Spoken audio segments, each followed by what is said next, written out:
Hi, and welcome to the Saladcast on Sunday the 1st of July, 2012. I'm your host, Dan Train. Joining me today, Zachary Burgess. Fuck, it's July! Fuck, it's July! Which means it's about to be 1,000,000 degrees in here, even though it's like nearly night time. Yeah, pretty much.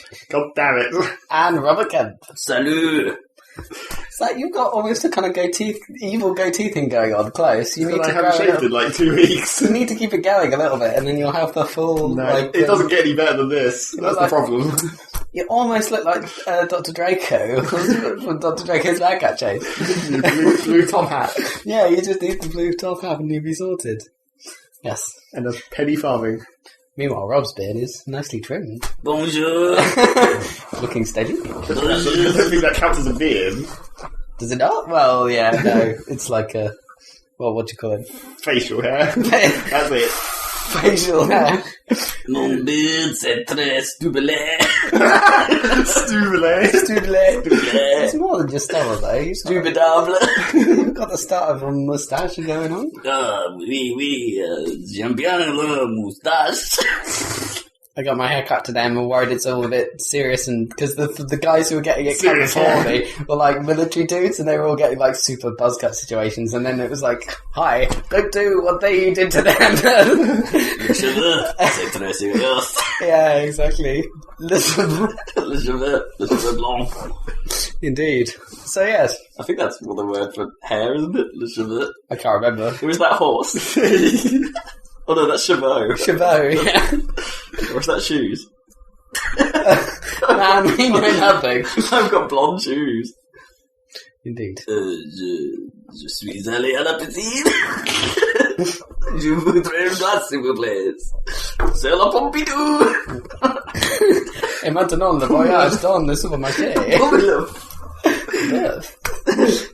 So yes. He's literally been like 30 seconds and we're already into the crazy. Rob started talking French Immediately, yeah. with a terrible accent. Has he said a word of English yet? I'm not sure. Several. Un béret et c'est la tête. That actually makes sense. Bon. Right. The berry's on the head. Your foot. My foot. On your foot. Oh yeah, I said that earlier. It's like, there's something wrong with one of my foots. Oh no. What was wrong with your foot? Just cramping up. One of your foots. Yeah. Cramped in my foot. Yeah, the cramped up foot. Cramped in one of my foots. My foot. Was it your left foot or your right foot? It was my right foot. Ah. It was the right one of my foots. So yes, this is a podcast about video games. Yeah. Zach is reminded of the horrors of a video game. Oh god, no. Not that subject again. It's already too hot in here. I can feel my brain just giving up. It is already too hot. God damn it. There's nothing we can do, is there? And you've got a leather couch, which only exacerbates the problem. Well, it's not real. Exasperate. Is it? It's not. Exacerbate. Real. Exacerbate. That's what I said. Exacerbates. Yes, indeed. What would you suggest? If we had a fan or something, it would probably affect There's not much the we can sound. do in here, that's the problem. Yeah, no. Because you live right next to a road. Yeah, that's the trouble. Although, yeah. Even if we opened windows at Rob's place, it'd be a lot quieter than here, but you still get the occasional Child. crazy child and cars and like ice cream vans for no reason and stuff. So I had a really disturbing, ice cream van. They no longer make the classic sort of... No. They have, high-tech sound kit that just sounds Really? super creepy.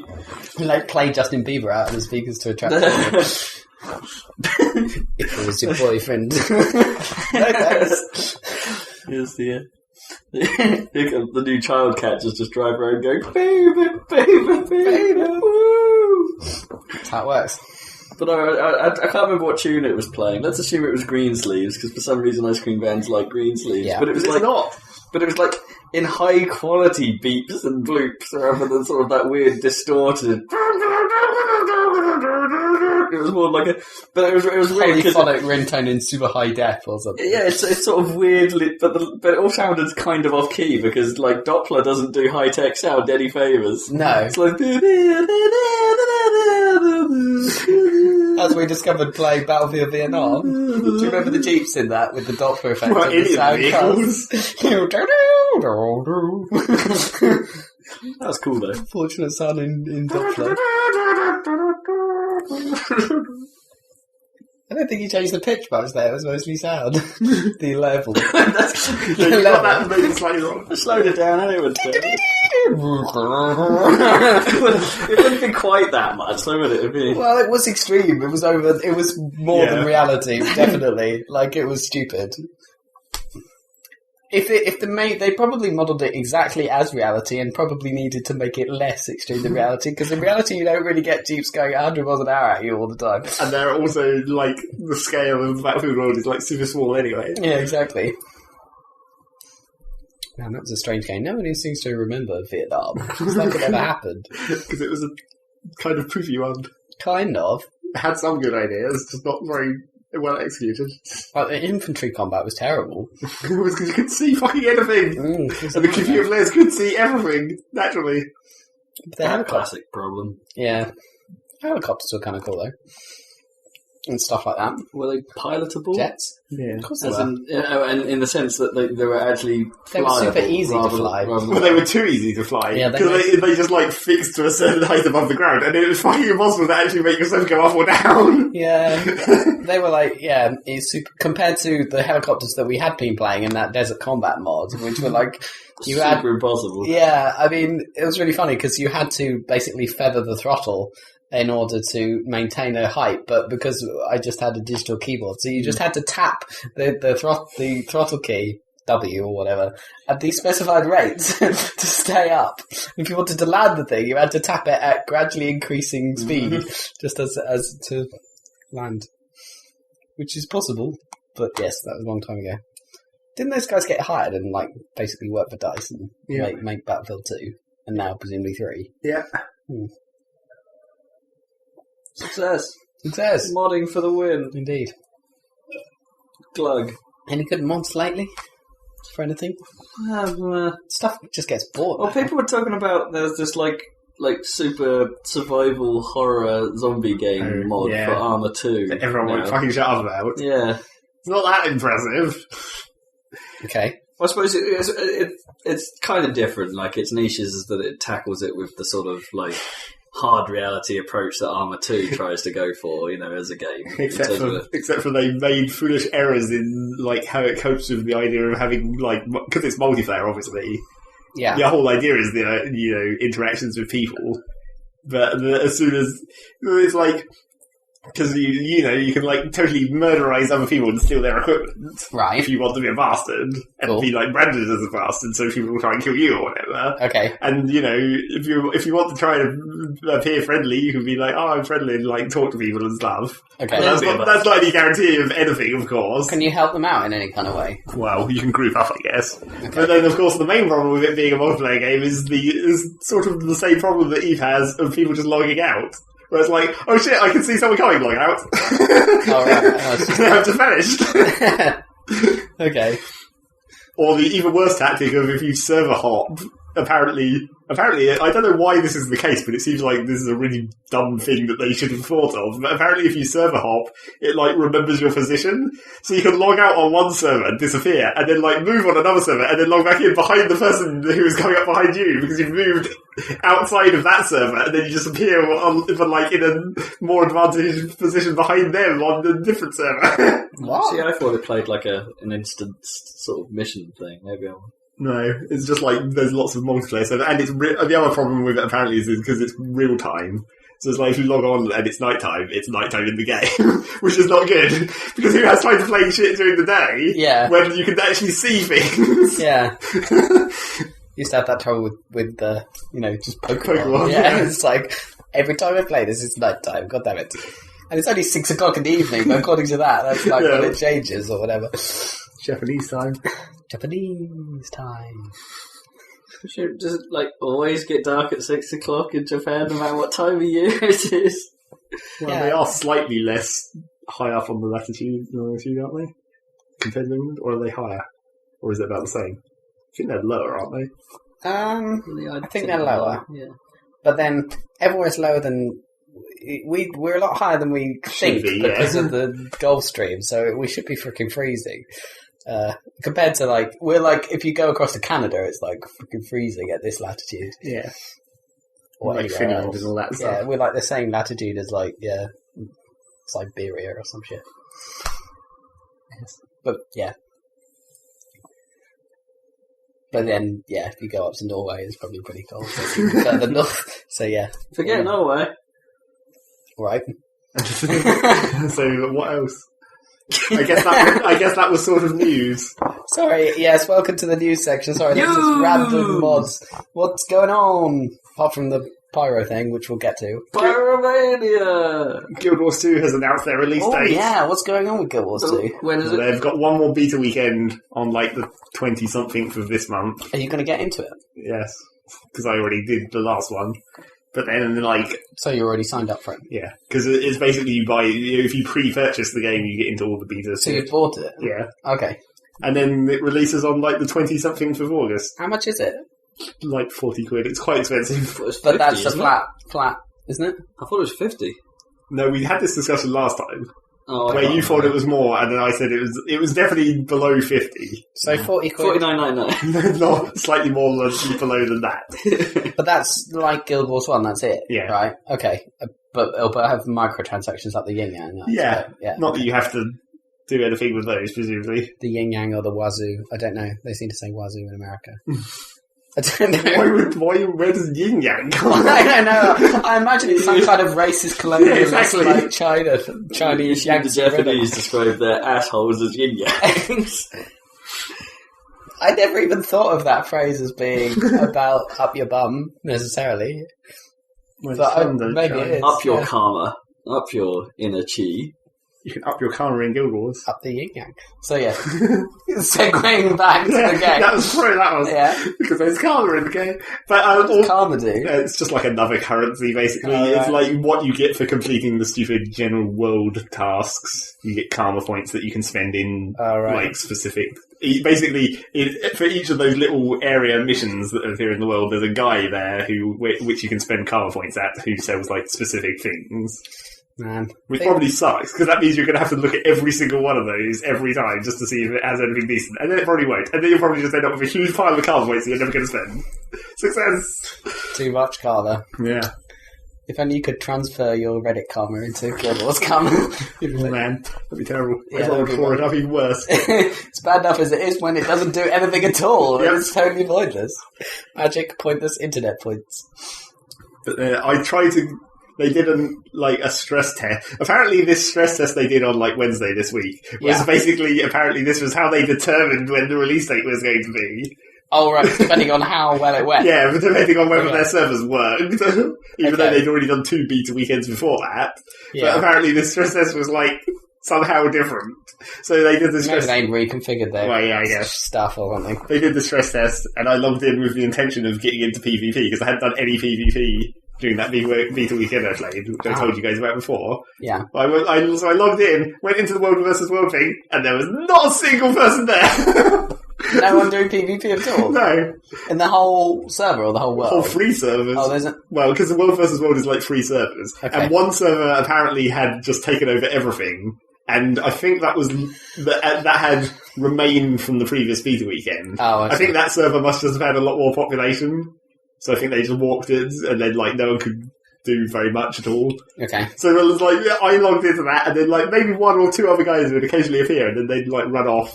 And apparently, I thought you could see your allies on the map, but you can only see them on the map within a very small area of you, which makes it really difficult to know where anyone is in the entire world. Because they just run off, and it's well, I could sort of run in that direction, and maybe I see you again. Okay. But then I went out there and our guy, one single one of our guys managed to solo capture one of these little supply camps, and then 6 guys from the red team who had everything turned up and took it back. It's well, I guess we can't really do anything then because we haven't got enough people to fight them, and they can just take everything back. And then apparently, according to the map, some of the green team who were the third server started taking random things as well. And then you could see the icons randomly flipping colour as the red people went and took them all back again. Sounds a bit like PlanetSide, sort of. Yeah, basically. basically a waste of time. Yeah. If you're an infiltrator, and you can, like, in the classic Planet Side way, where it's like when you're an infiltrator, you can just take everything, because there's never anyone there. So there's no one to spot you, or No. You just go in there and nick it, and You then just take all this pointless shit that doesn't actually do anything way behind the lines. And then then an enemy infiltrator comes and takes it all back. I'm sure there will be like quite a lot of fighting where it actually has people in, because considering it's a whole server's worth of people, and I don't know how many people that's meant to be, but if I remember rightly, I think World vs. World, the like architecture of it is supposed to handle like 500 people aside or something, so it could be up to like 2,000 people just in the World vs. World battle area ground thing. Potentially. Yeah. So how many people are in the beta, do you think, compared to like launch? Probably quite a lot less, I would have thought. I mean, I saw quite a lot of people on the first day of the beta weekend that I got into. It was like going through the very start of the game. That was almost crowded. Like the first one of those like open air mission things where you do the 3 different tasks. When I got there, that probably had like, I don't know, 50 or 60 people crammed into it, killing everything instantly as soon as it spawned. So yeah, it'd probably be quite busy. And if this server didn't have quite as much population as I suspected, then, well, because I picked one that didn't, because I didn't want to go into one that was very nearly full, I was like, I'll just go on to one that's like low population, because then that'll guarantee that I'll just get in right now. Won't have to wait or anything. Yeah, obviously pick the one that, like, you can jump straight into. Yeah, especially because it doesn't, obviously, I wasn't intending on doing PvP at that point. I was just like, I just need to get out and see what happens in the solo style of this thing. And that worked quite well. So everything gets reset, I guess, for the real thing. Well, yeah. They might not reset it for the next beta weekend. There's another, yeah.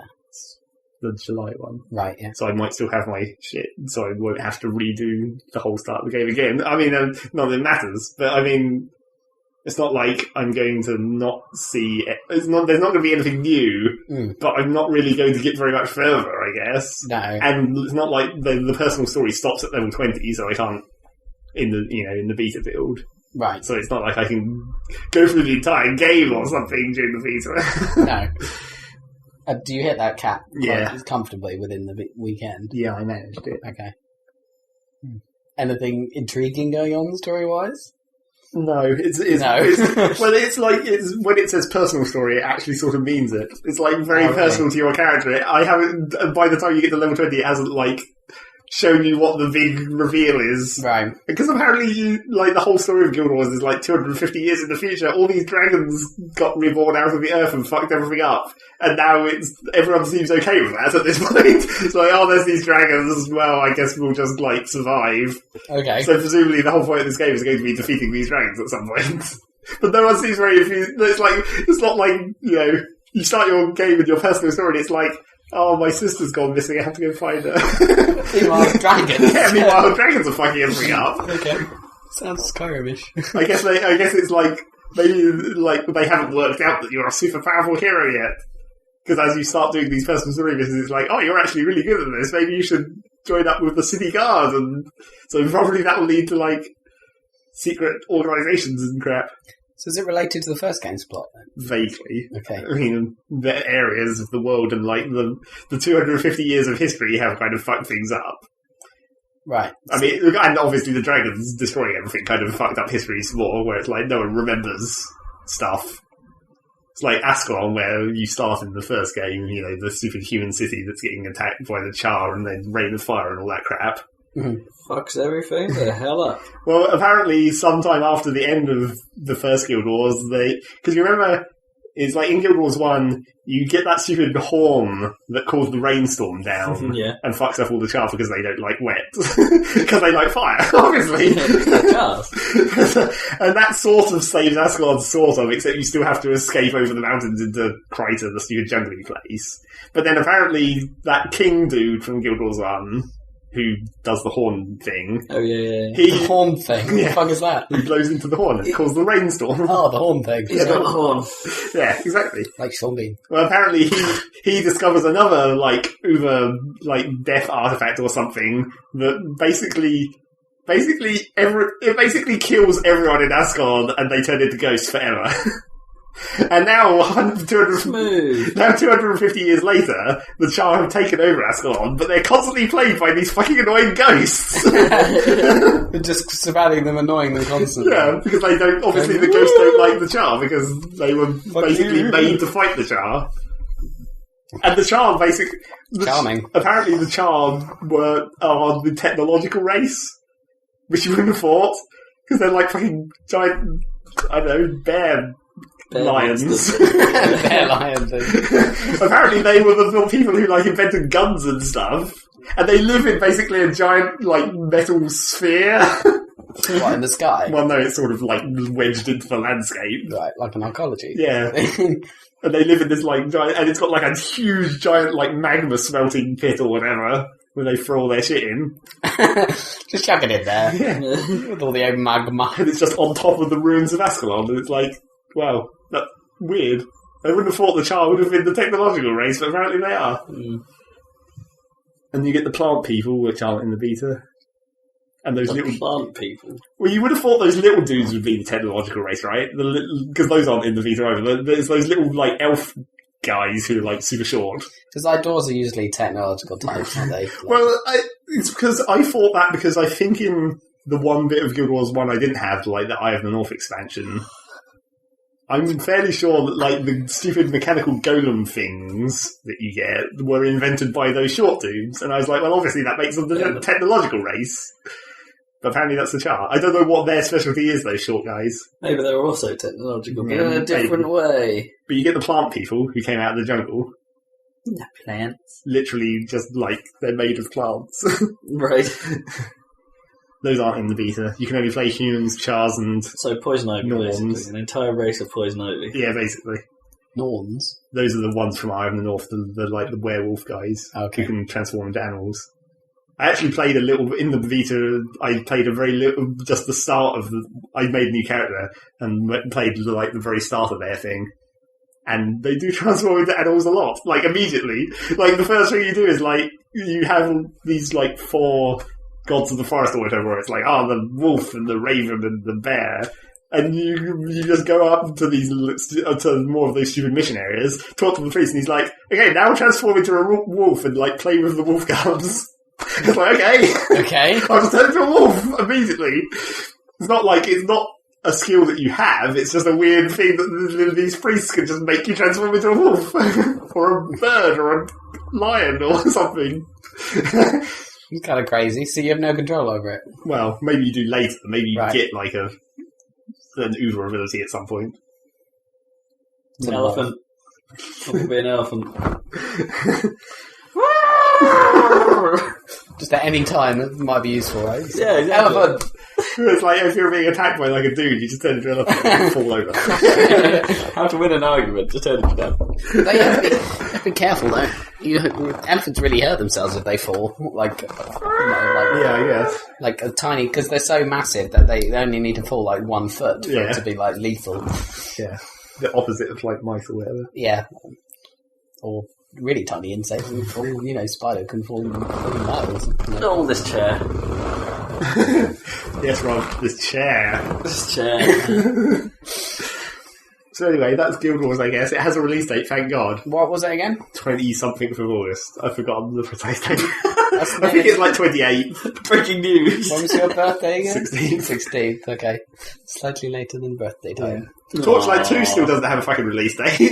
Are you going to be playing Guild Wars 2? I might. Yes, he is. I want to see how it starts. See how the reception is. Well, what do you mean you want to see how it starts? What are you planning on doing? Just like sitting there and reading some news and hoping to divine something from that? I already showed you some of the game. Yeah, I know. But it's like, you kind of want to know more about the game as a whole. Like, is it going to maintain its hooks in me? Because I never finished the first Guild Wars. Well, that's not necessarily because it didn't have hooks. That was because we just never wanted to play it that much. No, well, true. Well, and it didn't really do much in the way of variety. And the classes were we did get stuck in, like, we got bogged down in the long middle section of Guild Wars 1, where it's just like fucking jungle again. So much jungle. Fucking devourers and spiders all the bloody time. Yeah. We only just got to the desert. Is that like the Guild Wars equivalent of rats or whatever that you have to kill? Devourers, yeah. Non-stop devourers. Was it the husk things you get, like chetted husks? Chitinous shells. Yeah, that kind of stuff. It's just like, well, fuck that shit. I've got a load of crap that I can't do anything with. That was because of how late we were playing Guild Wars. Fetid husks? Yeah, fetid carapace or something. Yeah, something like that. Lovely. But yeah, I'm going to carry this around with me in the jungle so as not to attract any more attention. But that was the thing where, like, a lot of the, like... You're covered in fetid carapaces. a lot of the drops that you got in Guild Wars 1 became pointless because at one point they were used to, like, you'd trade in, like X number of things to get something. They were always shit. Well, they were. Well... Sort of. There were a couple of times where you could get to a collector who'd give you a piece of armour that sort of had a higher rating than you would get from that point in the game. Buying stuff. Yeah. But those gradually got removed. So now, it's not even like they removed them. It's like they just made it so the collectors don't ever have anything in their inventory. So like, the guys are still there in the world. You can still go up and talk to them. And then they changed the text so it says, well, I was collecting this thing. Like, I was collecting 5 of this thing, but now I don't have anything to give you, so maybe you should just sell them. Maybe they realised they were dumb. Yeah, I guess. But there was just a lot of effort for fuck all back. But speaking of that sort of thing, one of the things that I thought was dumb about Guild Wars 2's system at the moment is you still get crap, like random bits of animal and shit off that you loot off corpses that are literally called junk, and their only purpose is to be sold for money. So it's like, why not just give you more money? Yeah. why clutter up your inventory with this shit? And even, like, more ridiculous, you can craft a specific, like, you get, like, the bag slots that extend your inventory. You can craft specific types of bag that automatically collect the junk. Into what? Into that one specific bag. Oh, right. So you can say, like, this is the junk bag where these slots are reserved for junk. It's like, what? Why? It's my junk magnet. But if you really want coins, I suppose, maybe this is the thing. Maybe it's like a balancing act. It's like, if you want inventory, don't bother. If you want... I guess. But, I mean... If you want more money, then collect the junk and be... But it's not that difficult to go find somewhere to sell it or anything, really. It's not like Guild Wars 1 where you'd be in a mission and until the end of that mission you only had the space in your inventory to deal with. Because now you can just go, oh look, my inventory's full, walk back to home, sell shit, and then walk back to the nearest warp point in the world. Which costs a little bit of money, but I mean, you're going to have to do that eventually. Depends how much money it costs. It depends on what you sell. Because it would be nice if you could just feed your junk into the teleporter. That'd be brilliant. Well, it's I kind of think that perhaps they should learn from the torchlight thing. That send your pet off to sell shit. Well, like I said, they do sell those things in the microtransaction store where you can access your bank from anywhere, one-shot items. For real money. Or, an in-game equivalent of real money. But you can, so you can just buy in the middle of nowhere? Yeah, well, not... Actually, I think there is one that summons a merchant as well, where you can equip anywhere anyway, because it's just in your inventory. But it's it summons, a bank portal that lets you interact with your storage. Okay. Although I read something that seemed to suggest that if you right-click on crafting items in your inventory anywhere in the world, you can send it to the bank. But only crafting items. And I was like, what? That seems weird. So I don't know, I'll have to test that next time. In July 22nd. I'm just sort of thinking in my head, if they went into the Final Fantasy 13 world where they had those where save points were essentially shop portals and things like that. And it's I wonder if you could just extend on that and have all shops with you at all times, and just in a PDA if you're doing a future MMO or something. Well, yeah. Just make it ultra convenient. I'm sure, you could, but then that would defeat the purpose of the game. It's that's kind of the whole reason for that system to be in place, is like you said, the idea, the junk is going to take up your inventory space, so you can't keep the junk to keep stashing up money. And obviously, because it's a stack of junk, it's you have to trade the one space in your inventory for either a stack of junk that will give you some cash, or maybe, one single item that you might actually want or something. It's that sort of stupid, shitty balance of inventory management, I guess. Or maybe if you were doing a future MMO with teleporting items and stores like that, then perhaps they'd have to maybe you pay a subscription to the services that you use or something in the MMO world to make it work.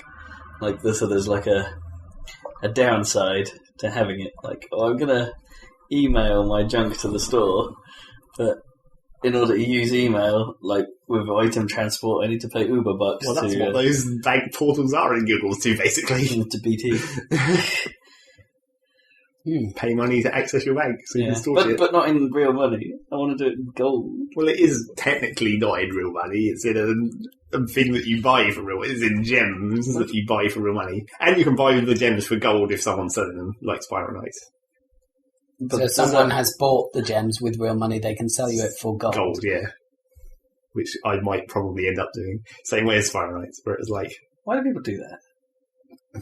Because they need gold, I guess. Does seem odd. Well, it's the same way as if you think about EVE, where people buy game time and then sell it for in-game cash. Yeah. All they want is the in-game cash. Yeah. It's just like it's a conversion mechanism to turn real money into in-game cash. Yeah, fair enough.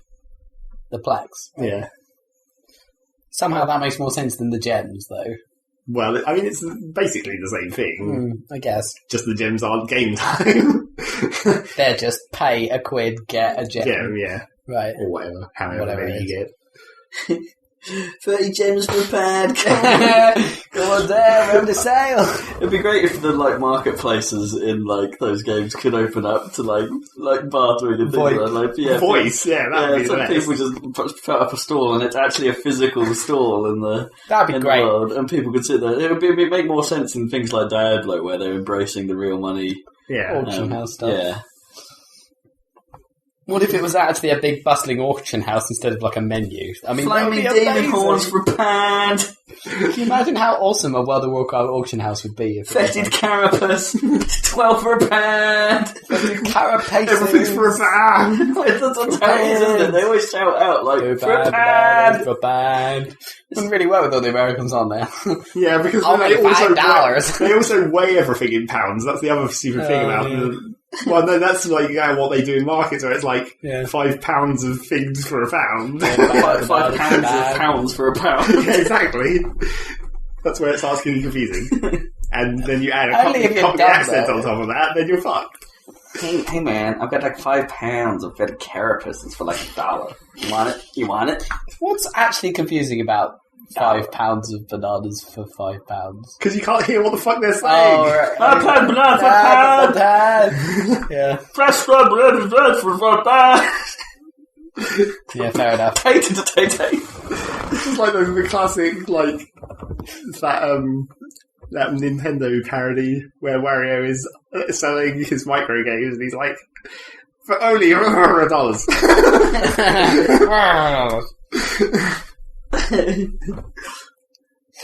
Yeah. Come and get your fresh, not stolen Rolexes for only value of money.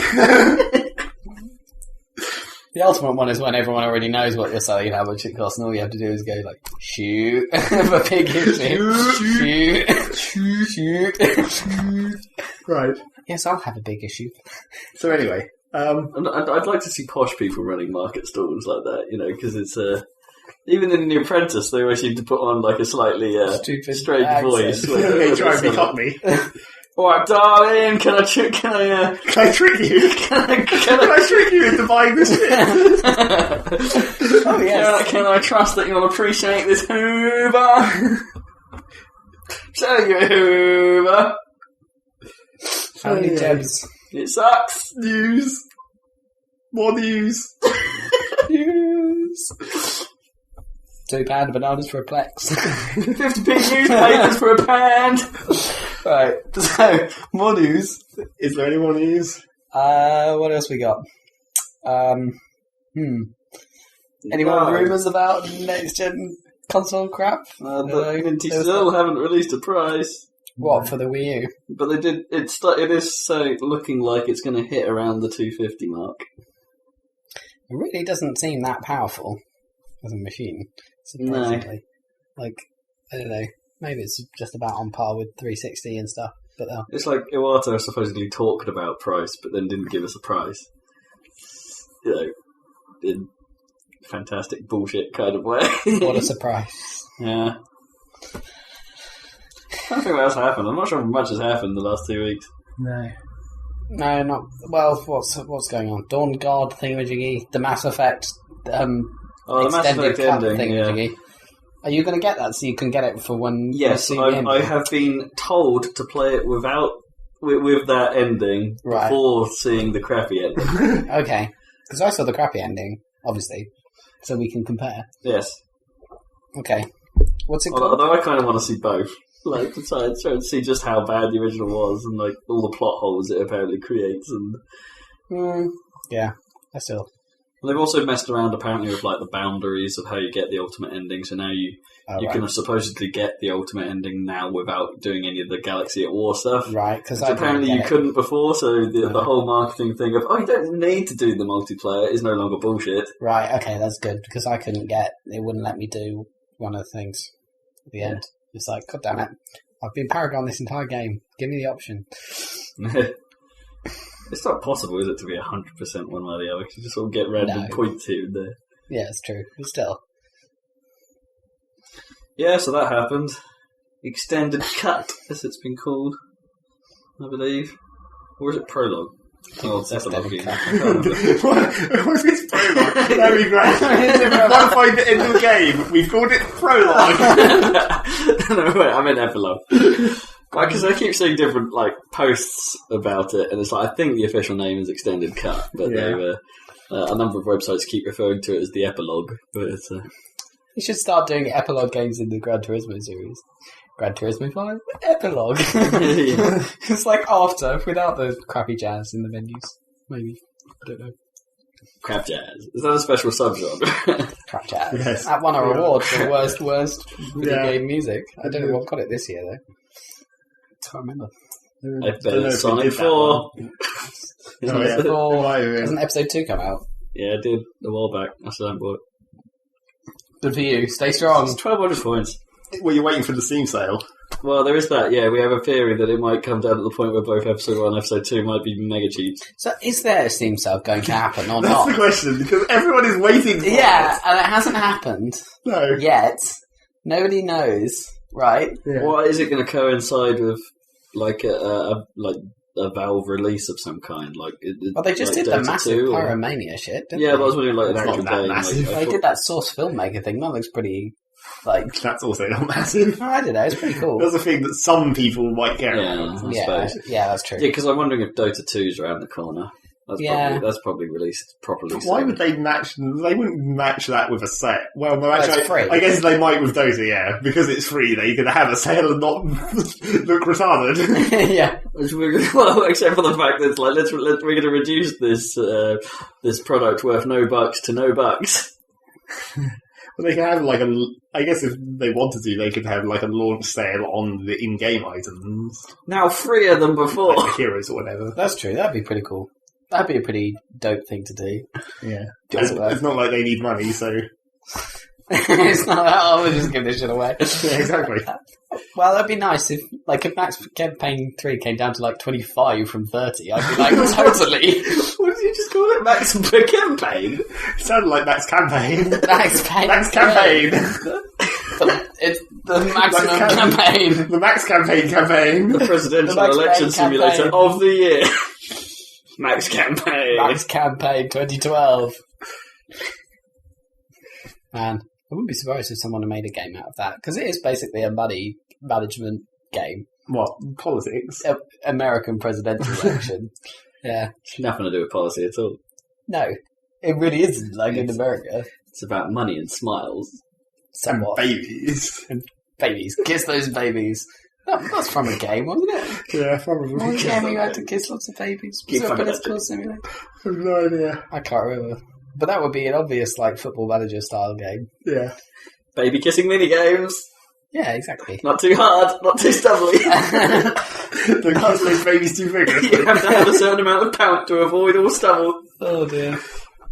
Yeah. But not too much, otherwise you look like a clown. That would not be a good photo of a Baby kissing simulator. every baby you kiss suddenly bursts into In the stubble. whales. Yeah. I reckon someone could make a kiss rating thing or something for like iPad or something. You just sort of mad. Well, so it like detects how much is in contact. It's just like, I'd be surprised if that didn't already exist as some kind of scam on the App Store for like 99p. yeah, probably. It's tested. One of those like mobile phone supposed bloke jokes or whatever, like the X-ray thing. Or... Oh dear. So yes, no Steam sale as of yet. No. Hold your breath. Not that there's anything I want to buy from it. Or is there? I don't know. Well, that's the thing. It's like, Gods as and soon as it Kings happens... didn't get very good reviews, by the way. Did we want to talk about that? What, the Civ 5 thing? Yeah. Really? I thought that looked like it was going to be awesome. Well, a lot of people in IC have been playing it and say that it makes it like...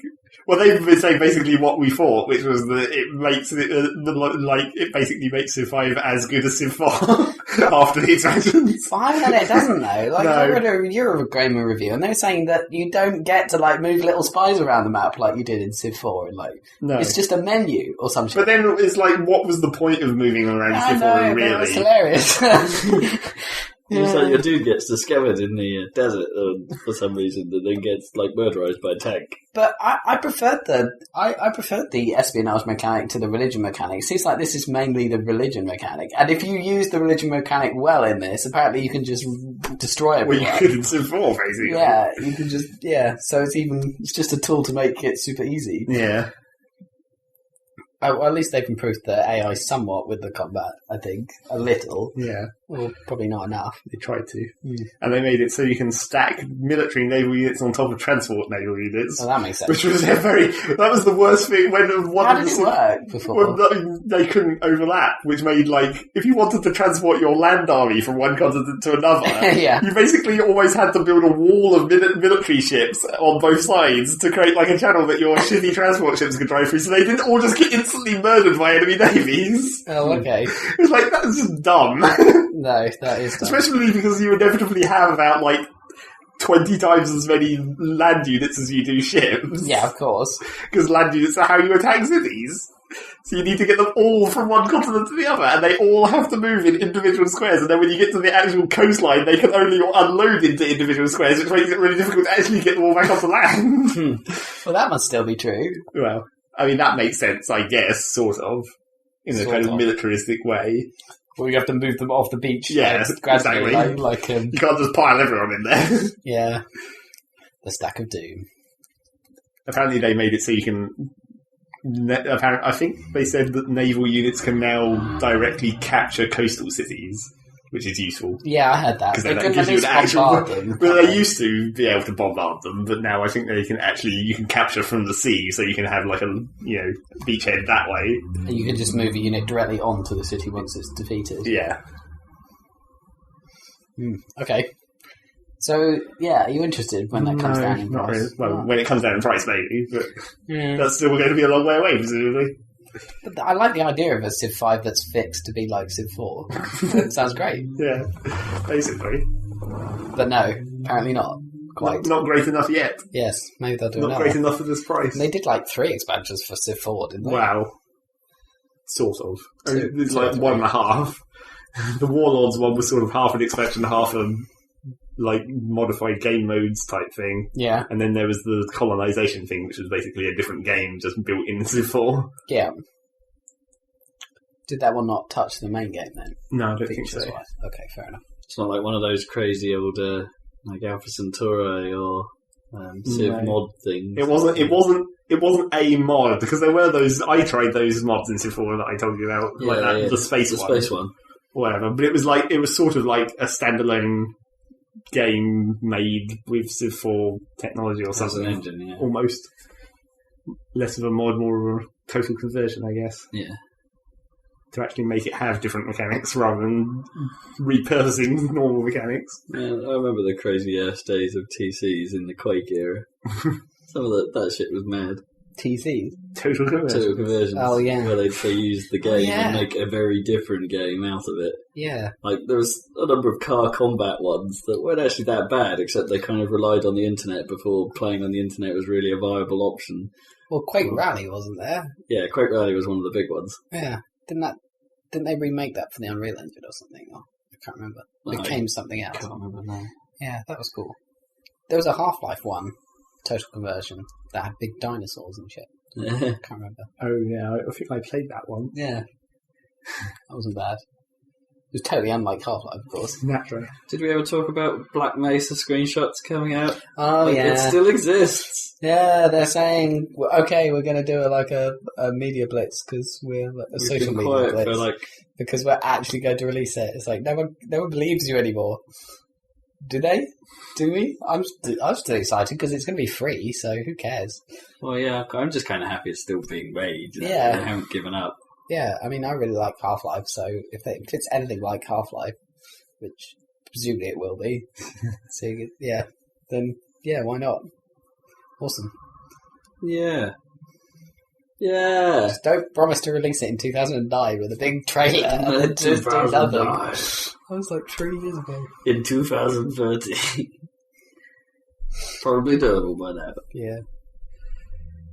So there's been a few game releases, of which I can't really remember much about any of them. Well, should we talk Steel Battalion and the ridiculousness of it? Well, we have to.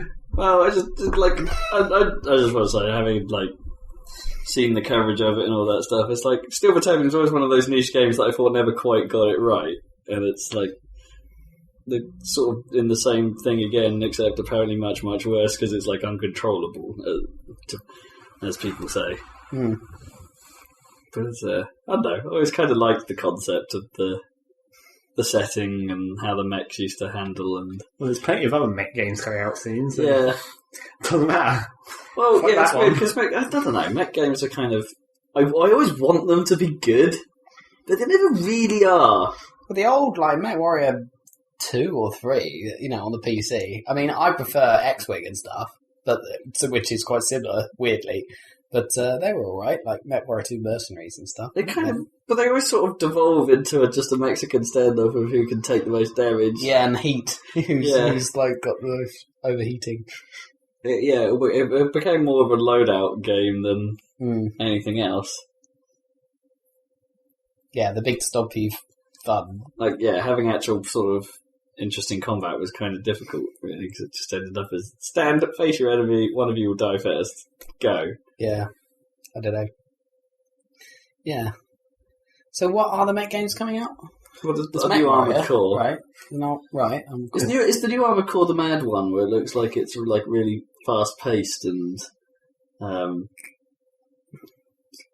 seems to do a mech game kind of right. It has that sort of Japanese mech feel where everything's lightning fast and stuff like that. And, Shogo Mobile Army. Yeah, and that was hilarious. They're crazy maneuverable and stuff like that. But this one actually seems to make. Well, it looks kind of fun. Is that Armored Core? Is that what I'm thinking? I haven't paid attention to the names of these things. I know there's an MMO one. There's a MechWarrior one. Is that the MMO one? I think it might be. Official. And then there's Hawken, of course. Yeah. Which still looks cool, although I can't really tell. It had that amazing gameplay video that it came out with ages ago, but it's hard to tell if it would actually be fun to play. I don't know. That could still be cool. That's very fast-paced. It's like an FPS, kind of, isn't it? So I kind of wish something like Chrome Hounds had come out on PC. You know what I mean? Because some of the concepts they were talking about in that game were fascinating. But it probably doesn't work now on the way the Xbox is now set up, is the thing. And they closed all the servers anyway, so the game's dead. But it's it kind of stopped working when party options entered the Xbox dashboard and stuff, because they had the game had the masterstroke concept of having communications as a debilitating factor.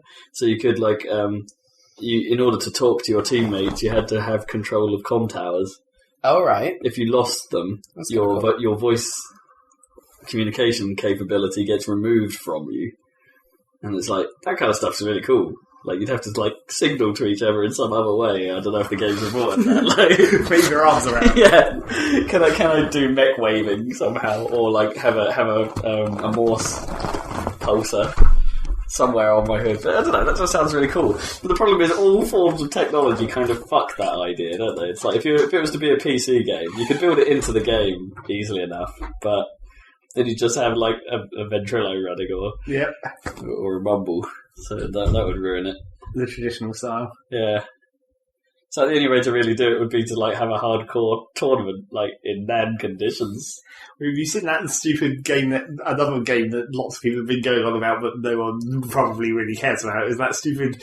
There's a game that's basically like a Star Trek simulator, where you actually have to get together like 6 people and they all have their own individual console, basically. Yeah, I did. And the captain doesn't even, he just gets a viewport and he just has to shout at the other guys. That does sound hilarious. Yeah, if we all actually had laptops, and we could get a group of mates over that had laptops and just all go mad with it. I'm sure it wouldn't be that great. Probably not, but it would be very funny to try. It'd be one of those things that would be hilarious for like an hour or something, and then past that point, probably really tedious. Yeah.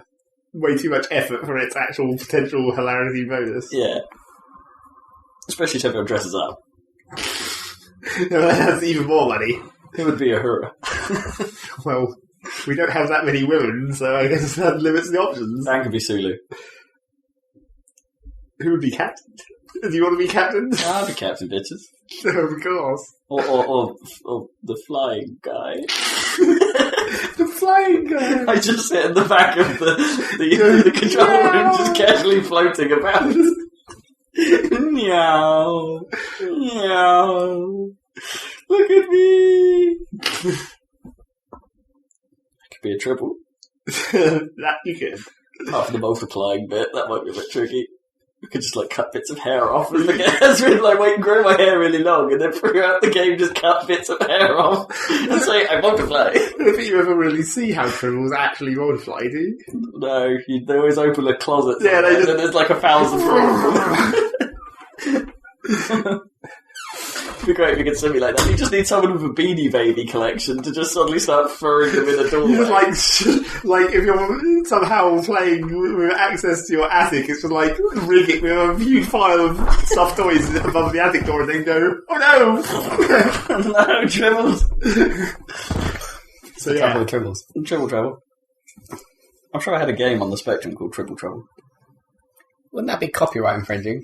Well, it was on I'm not Spectrum. sure anyone really cared. No one gave a shit. I think it was such a small market, no one really cared. So there. Yeah, that does sound like a laugh, even if it is just for an hour. And we're not going to do it though. No. No one's going to do it. It'd be tricky. Play the iPad version. Well, like everyone has their own iPad. Yeah. I guess that. Or any version, because I don't have a laptop, do I? So it would be. I'd need the iPad version if I was going to be somewhat of use. Okay. Rather than the captain. Well, maybe that's Well, like you should need a viewport though. I could use my PC. I could sit in my swivel chair. And not face anyone else. Or Exactly. even the same direction. Yeah. The most unorganised shit design. The captain sits over here in the corner facing the wall. And then everyone else sits in like random chairs. I don't need to look at you fuckers. I expect you to tell me what's going on. Force that communication. It's more like a real submarine or something. Well, if you think about it, even in Star Trek, it's dumb. Because, like, how many times have you seen, like, the helmsman who's flying the fucking ship go and, like, turn around 180 degrees to talk at the fucking captain? Yeah. Yeah. But is that not how it is on a real ship? I don't know. I guess the captain can just wander everywhere. He doesn't. The captain doesn't have a chair necessarily in a real ship. The captain always sort of stood at the back, didn't it, on, like, old ships, like sailboats. Well, sometimes they stand in a line, like up against the main, and kind of like the desk. himself. Yeah. I guess Well, they seem to have like a desk, and then there's a bit in front of it where you can walk before Before the sometimes. before the screen. Basically, it's because the set was just a converted cinema, apparently. Well, yeah. They needed somewhere to pull the cameras. Where the main screen would be, that's where all the cameras go. That's very true. That was probably it. But that's what it is. Yeah. Yeah. It's clearly designed as the main set for a television show, where the majority of things will be filmed. So yeah, anyway. I guess that's news. Because we can't think of a single goddamn other thing. Well, There's some technology news going on. I thought that we should maybe discuss. I don't know. Alright. We talked about Surface, didn't we? We have mentioned Surface, I think. Do you see the Nexus 7 or whatever, the Google tablets? Well, yeah, there is that, and it's interesting because the only real thing of interest about that thing is the incredibly low price point. Yeah, it's pretty cool. I mean, incredibly low. it's clearly better, I think, than the Kindle Fire or whatever. Tablets for all. It's like the resolution is not, it's better than an iPad 2. It's like It's sort of halfway in the middle. 1280, and it's a 7-inch screen, so it's quite a high dot pitch. Not as high, obviously, not close to Retina, but considering how much you're paying, I think it looks quite nice. Not like, how much are they? Like 130 quid, I think, for the base model. Something crazy like that. Crazy. Yeah. Yeah. So yeah, that could do something. I mean, a bunch of Android games on that thing. Who's subsidising who to get that price? It's like... What, for the hardware? Yeah, or is it made entirely out of flammable materials? I don't know. Why are flammable materials more cheap? Wood? I don't know. I guess if it was made of wood... It's entirely made of matchstick lattice. Matchstick lattice? How are you going to beat vaporized magnesium with mahogany? That would be pretty sweet. Although the heat, it wouldn't work. But the heat would be a problem. Yeah. I don't think it would set on fire very often. Yeah, very often. It would just expand, wouldn't it, or something? It would have to be on the packaging. Low risk of fire. Well, depending on pretty quick. I mean, you've got to take some risks. Yeah. Clearly, risk your entire house burning down. It's clearly worth it. Why don't it for 130 why don't people do that? Why don't people sell shitty broken electronics for cheap? Where it's like you're basically paying for the risk factor. You can't because it's illegal. It's health and safety legislation. But they should make it legal. Then you wouldn't have to waste all this perfectly good electronics that might only kill you some of the time. But they do that, don't they? That's what eBay's for. Perfectly good. It's like, for spares sales on eBay, surely. Yeah. Broken, only for spares. That is true. Yeah, it's legal to sell something that's completely busted, provided you're selling it on. But you can't sell it new, busted. That's a bit weird, isn't it? Yeah. Like, you can sell a TV that will definitely explode. If you turn it on eBay and be like, this will definitely explode. Yeah. Oh, man. Did you see the guy who was doing, those kind of scammer people? I don't know why they do it, but they sell, the box for something without the thing in it. And they say, this is a box in huge letters. Yeah. And then people buy it because they're idiots or something. Yeah. Or they see the thumbnail or something. Anyway, this guy had managed to embed, because you can do whatever you like on the eBay pages, can't you? You can embed your own HTML. Yeah. So he had embedded audio that said, "This is a fucking picture. It is not a movie for the last goddamn time." And it's like, why would you even? It must. It's just a way. It's not worth the bother trying to sell something like that. You get some money. Piece of cardboard. Yeah, I don't know. Mm. But people buy that. Maybe if you were a collector of something, I don't know, maybe Dyson boxes for some reason, and I wanted to shift a Dyson box, then I could sell it, and so someone's collection will be complete. A collection of Dyson boxes. Maybe it's basically just for hoarders. Hoarder Bay. Oh, I want something. That would be literally the worst possible reason for, I'm such an incredibly bad hoarder that I have to buy everything on eBay. I just can't stop. Doesn't matter what the fuck it is, just bring it to me. Oh man, this is so much cheaper than the real thing without the thing inside it. I'll just get it. I can just put it amongst my pile of stuff. It'll look like I have the Harry Potter Blu-ray, but in fact I just have a box. But doesn't matter. Well, there are tales of people doing that with the Amazon suggested list. Just pick the randomest thing that it comes up with, and then do that once a month. Well, that's just kind of funny. Yeah, just buy whatever they recommend. Exactly. Just go and wait and well, providing your recommended list isn't already full of crap. Maybe you might actually get things that are maybe interesting. If you've been buying today I bought wood on Amazon, and then yesterday I bought a DVD, and then you might end up with weird suggestions. I bought a pack of 5,000 limited edition coat hangers. Apparently, you can buy uranium. So really? Yeah. Amazon uranium. Is it depleted? I don't know. Can you eat it? I think it might be ore. I think you can buy uranium. Oh, right. Fair enough. Can I have uranium flakes? You could probably make it flaky. Does it make milk green? No, that's radon. No. Yeah, I don't think you can buy radon. No. At least not. You just need to live in Devon and then collect it out of your house. Then you're good. Yeah, you're sorted for radon. That Amazon recommended list is heavily skewed towards whatever the last thing you bought is. I don't know why. It's ridiculous. Maybe they realised it was kind of shit if it, like...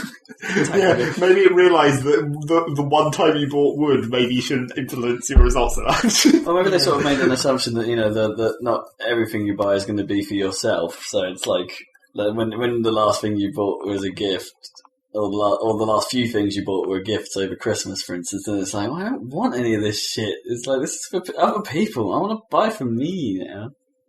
I want to buy for me. I want to buy for me. I want to buy something for myself. If I was going to buy for me, I go on Steam. I'd save the world by buying myself stuff. I need more stuff. Rob needs to buy all the uranium in the world, then there can be no nuclear weapons. It's because Rob has it all. It's all the I need it all. Uranium plate. Man, that would be a sacrifice. Because you're metal. Because I'm metal. If you eat uranium, well, I don't know. Would you? Maybe if you just. No, I don't know. They'd recover it somehow off your dead corpse, wouldn't they? Nah, the shit. Sorry, yeah. For a start. Yeah. It's not like I'd make like some kind of hybrid fuel. It'd be like fossil fuel. Combine shit and uranium in one convenient package. Burn my turd for superpower. It's not convenient at all, though. No, that's not how uranium works. You don't embed uranium in bits of coal and then it makes the coal like supercharged. That's the catalyst, isn't it? They call that. That's not... I kind of wish it did work like that, though. Wow. Well, maybe it's a two-step process. You have to burn the turd to get at the uranium. I guess. So anyway, that sort of makes sense. So then you can react it. So technology news. I've invented a turd uranium reactor. Oh, God. Did you see the Chrome on iOS? Have you seen this? Have you seen this? Have you heard about this? I'm not. I've tried it out. Well, basically, it's not Chrome, the rendering engine, because that's not allowed. So it's the WebKit. It's the inbuilt web rendering engine that's available to any app, which is fine because that's always been pretty good. What it does is improve the UI. The UI. Yeah. So it's got like better tab management, and the coolest thing about it is if you use Chrome on the desktop, then it'll sync your your bookmarks, it'll sync whatever tabs you had open. No, that's pretty cool. So you can just go from whatever you were on your computer when you last shut it down. You can just read go to whatever the tabs are. I'm gonna have to try this shit. It's pretty nice. People were saying that Firefox on Android came out recently, right? And that's supposed to be pretty damn hot. Like better than this room. Yeah, but yeah. What? Sick bird. Literally. So yeah, because this Nexus 7 is the first Android to have this Jelly Bean thing, which means it actually has the proper Chrome browser on it, which is kind of cool.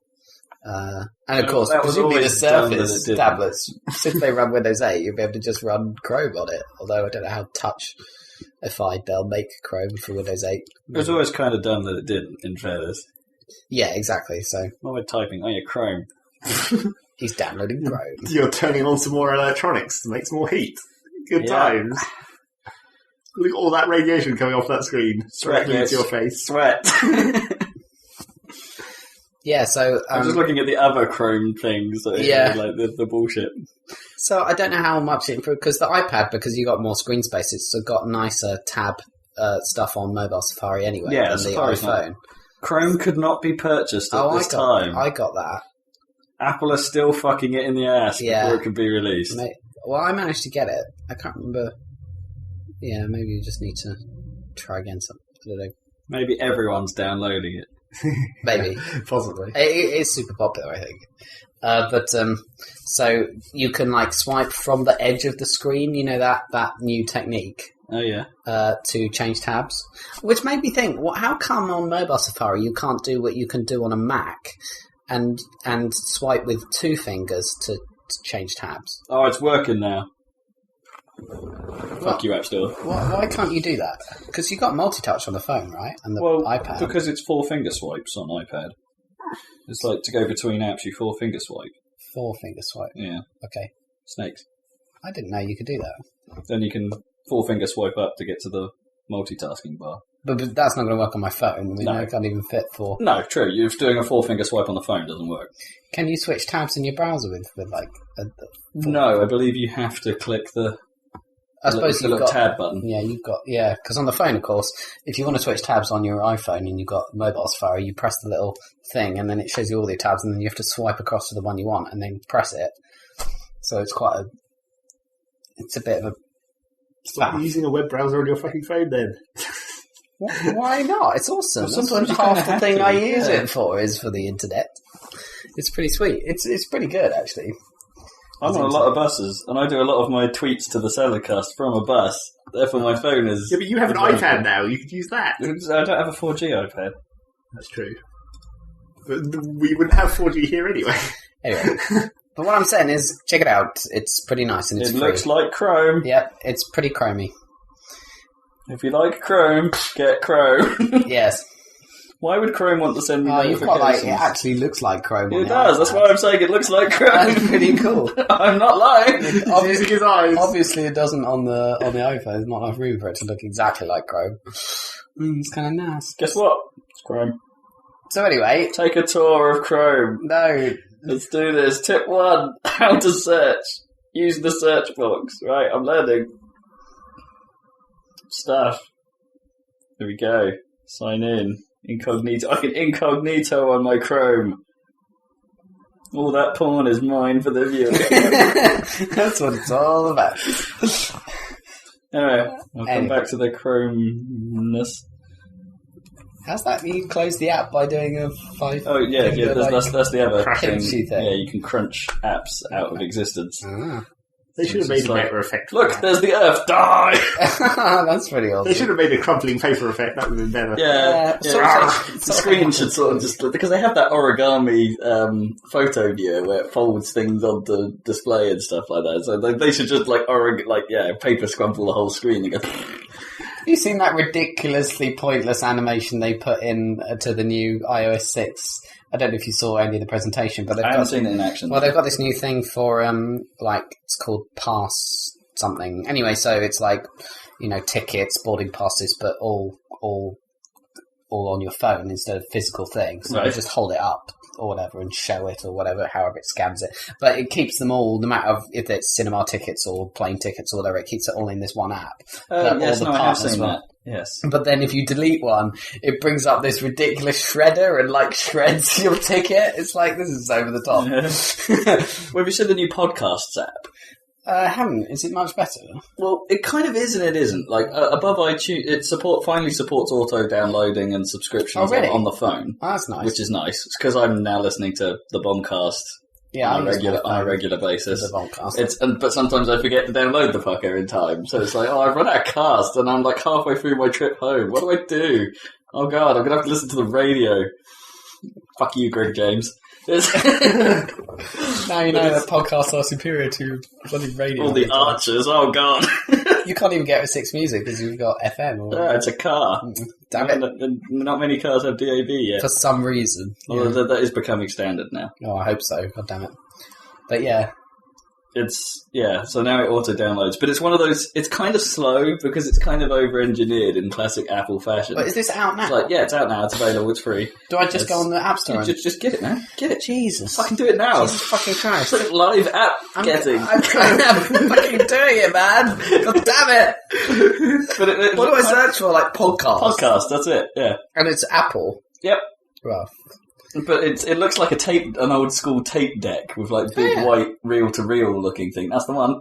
And but it's a bit weirdly slow because it's animating all this stuff. And it's in order to scrub through because its default page shows the picture of the podcast and just has a few basic controls like skip ahead 30 minutes, I think it is, and drop back 30 minutes and, the classic controls. But then in order to get at the scrubber, which you can do, you have to press the screen, and then it sort of goes out the way, and then there's the scrubber behind it, and you can see the tape reels and stuff like that. Right. It has its glitches because it's a bit slow at the moment to use, and it takes ages to load. And when you click something, it's in classic Apple fashion, they don't tell you that it's working. So it just sits there, and it's can I press something? Do I do something? Am I supposed to swipe the podcast into view somehow? And then eventually it turns up. It's another one that I can't install until I go through this goddamn choose your fucking security questions thing that I can't be bothered to do, like the find your friends thing. So I'm going to have to, basically, because I don't want to use any of these questions, because I don't remember who my first teacher was, or what the first car I owned. I never freaking owned a car. Just the first album you owned. I didn't even know that. I think it was Hits 96. Yeah. No, it was what were those hit CDs? Do those compilation ones count? Like, are they really albums? Yeah, I don't know. It's like now that's what I call music. That's what it was. Can you remember I think it was 38. I'm not sure. It had How Bizarre on it, and it had Suggs. Doing Cecilia. I don't know what else. I think I had that one. Yeah, had like a yellow. Yeah. Anyway. I did not. What music did you have? I had Hits 96. Oh yeah, that's right. You had I'm Searching for the Golden Eye. It's a song that no one knows. Which was for some reason on this album, and it was complete unknown. Oh, I also had Who the Fuck is Alice on there. Oh yeah, I remember that much. And to Take That, and Old Take. Well, that's the thing about those compilations, is there's always one or two songs on there where they were one-hit wonders. It's just like, no one remembers this song or this band. What the shit was this? Oh, I had that weird Stomp song or something. Right. There was a song called Stomp, not by Stomp, but yeah. That was kind of cool and a bit sort of industrial for the time. Oh, and that Hideaway song that actually ended up becoming quite big. So anyway, that's a Robbie Williams. It wasn't Robbie Williams if Take That was on. No, I think that he did a song on his own because he did that I Hope I'm Old Before I Die. So, yeah, it was quite a long time. Tell me about that. I seem to remember it was on there. That was the time when Take That started doing their stupid we've come so far sort of songs. Those sort of wet style. Yeah, and started going into Let's Have Children Sing. Let's Have Children Sing? Yeah, the song has a lot of children singing. I get what you said there. I was like, suddenly turned in North Korean dialect. Let's have children sing! It's not like one of the members is called Children Sing. Right. Yeah, anyway, video games. Yeah, halfway through this podcast. What the fuck have you been playing, Zach? A lot of stuff, relatively speaking. My God, it's fucking boiling. I told you! It's just kicked in and superheat. I told you! Someone's burning my turd. You can open the window if you like. I don't know how much traffic there is. Yeah, there's the top windows might be a bit less traffic or rise. I don't know, that probably reflects the sound better. Yeah, maybe. Which stuff secure for me to climb? No, just open the big ones. Feel like a climbing past exactly the right way. Okay. That's not going to do shit. I can do shit. Uranium shit. Apparently. Wait, I got a better idea. I'm gonna open this door and open I already opened one through there, so okay. Just leave that. You need to go through. We'll have a draft. Yeah. That's the problem with my room. Is there's too many Z-shaped bits and never gets a proper gust.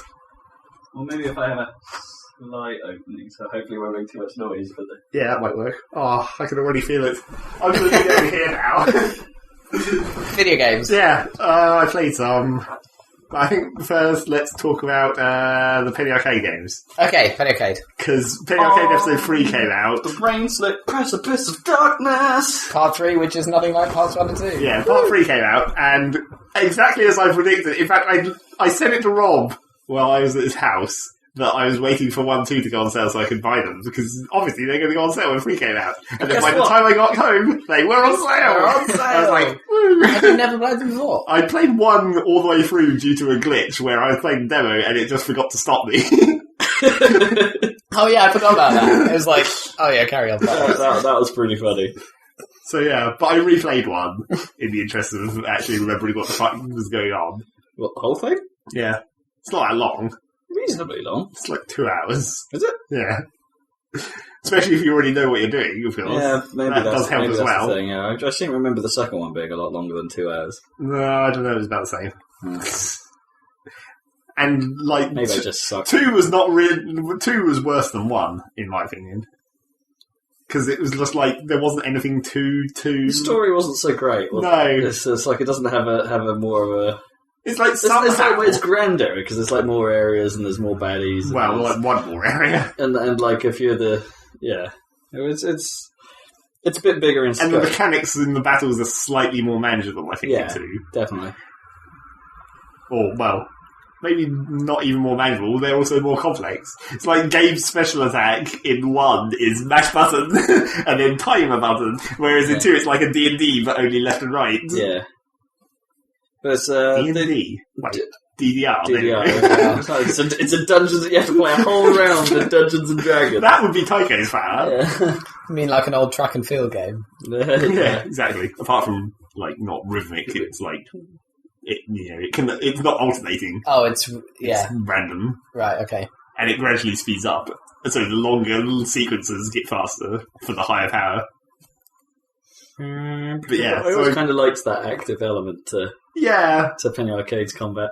It was okay, except you just ended up doing exactly the same thing every fight.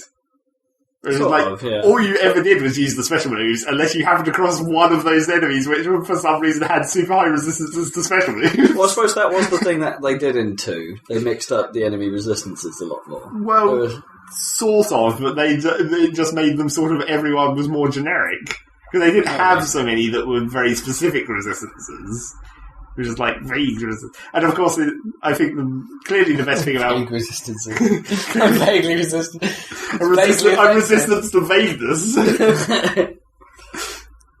Clearly the best thing about episodes 1 and 2 was the player character and his rake. Which then in episode 2 becomes a hoe. Yeah. Use a hoe. But there's no player character in 3, right? No.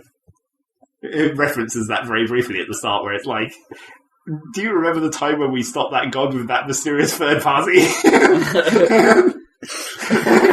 Okay. So yeah. Are there much references in 3 then? Is it connected? Well, it's the continuation of the story. So it does basically follow on, and you visit some of the same places, like you go back to the stupid boardwalk with all the mimes and shit. Right.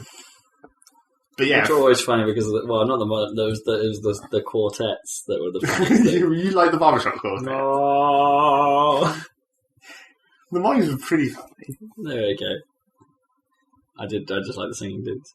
The mimes were fucking difficult to block though, because obviously all their moves were invisible. Yeah. So you couldn't really time it. It's like pretend I'm throwing a boulder at you, which is what the move was called. Where it's like, and then you have to guess.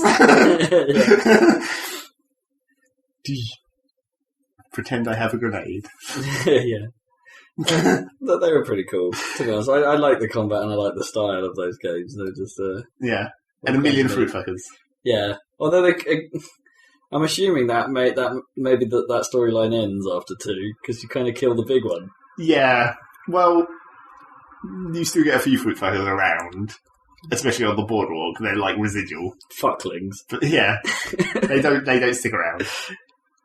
But yeah, that's because that's the whole idea of this. Well, it's like in game 1 you killed the god of silence, the mind god. Yeah. And then in game 2 you killed the giant fruit fucker, which is actually the god of gears, the god of mechanisms. And now in 3 you're going after death, which is one of the gods. Spoilers. Not really. Well, no, I kind of knew that was coming. You knew you were going after a god, I guess. Yeah. There's only 2 more left, apparently. What are they? But does 3 resolve the whole story, because the comic was supposed to, wasn't it? Or... Well, I'll tell you I haven't read the comic. I'll tell you this much on these spoilers, that the end of 3 sets up for episode 4, so there's apparently going to be one. Oh, that's good. It's like, Which might be the last one, presumably, because there's only those 4 gods. This is the whole start of episode 1, where it's like 4 gods wait on the windowsill or whatever. Yeah.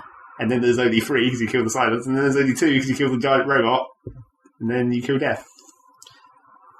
Which is not going to make any sense. No. Have you done that yet? Actually, I guess you don't. Well, spoilers. There's stuff that happens. So you played all of the third one as well now? Yeah, I finished it. Oh shit. That was like 6 to 8 hours. It sounds like an actual RPG, right? Well, the Zepoid RPGs are quite short. Yeah, they're supposed to be But it is cheap. That was the important thing. Yeah, it's like £3. Yeah, compared to the other 2, which were like that much when they were on sale. They were 1,200 points when they released on Marketplace for a game of their length was a bit much. Yeah.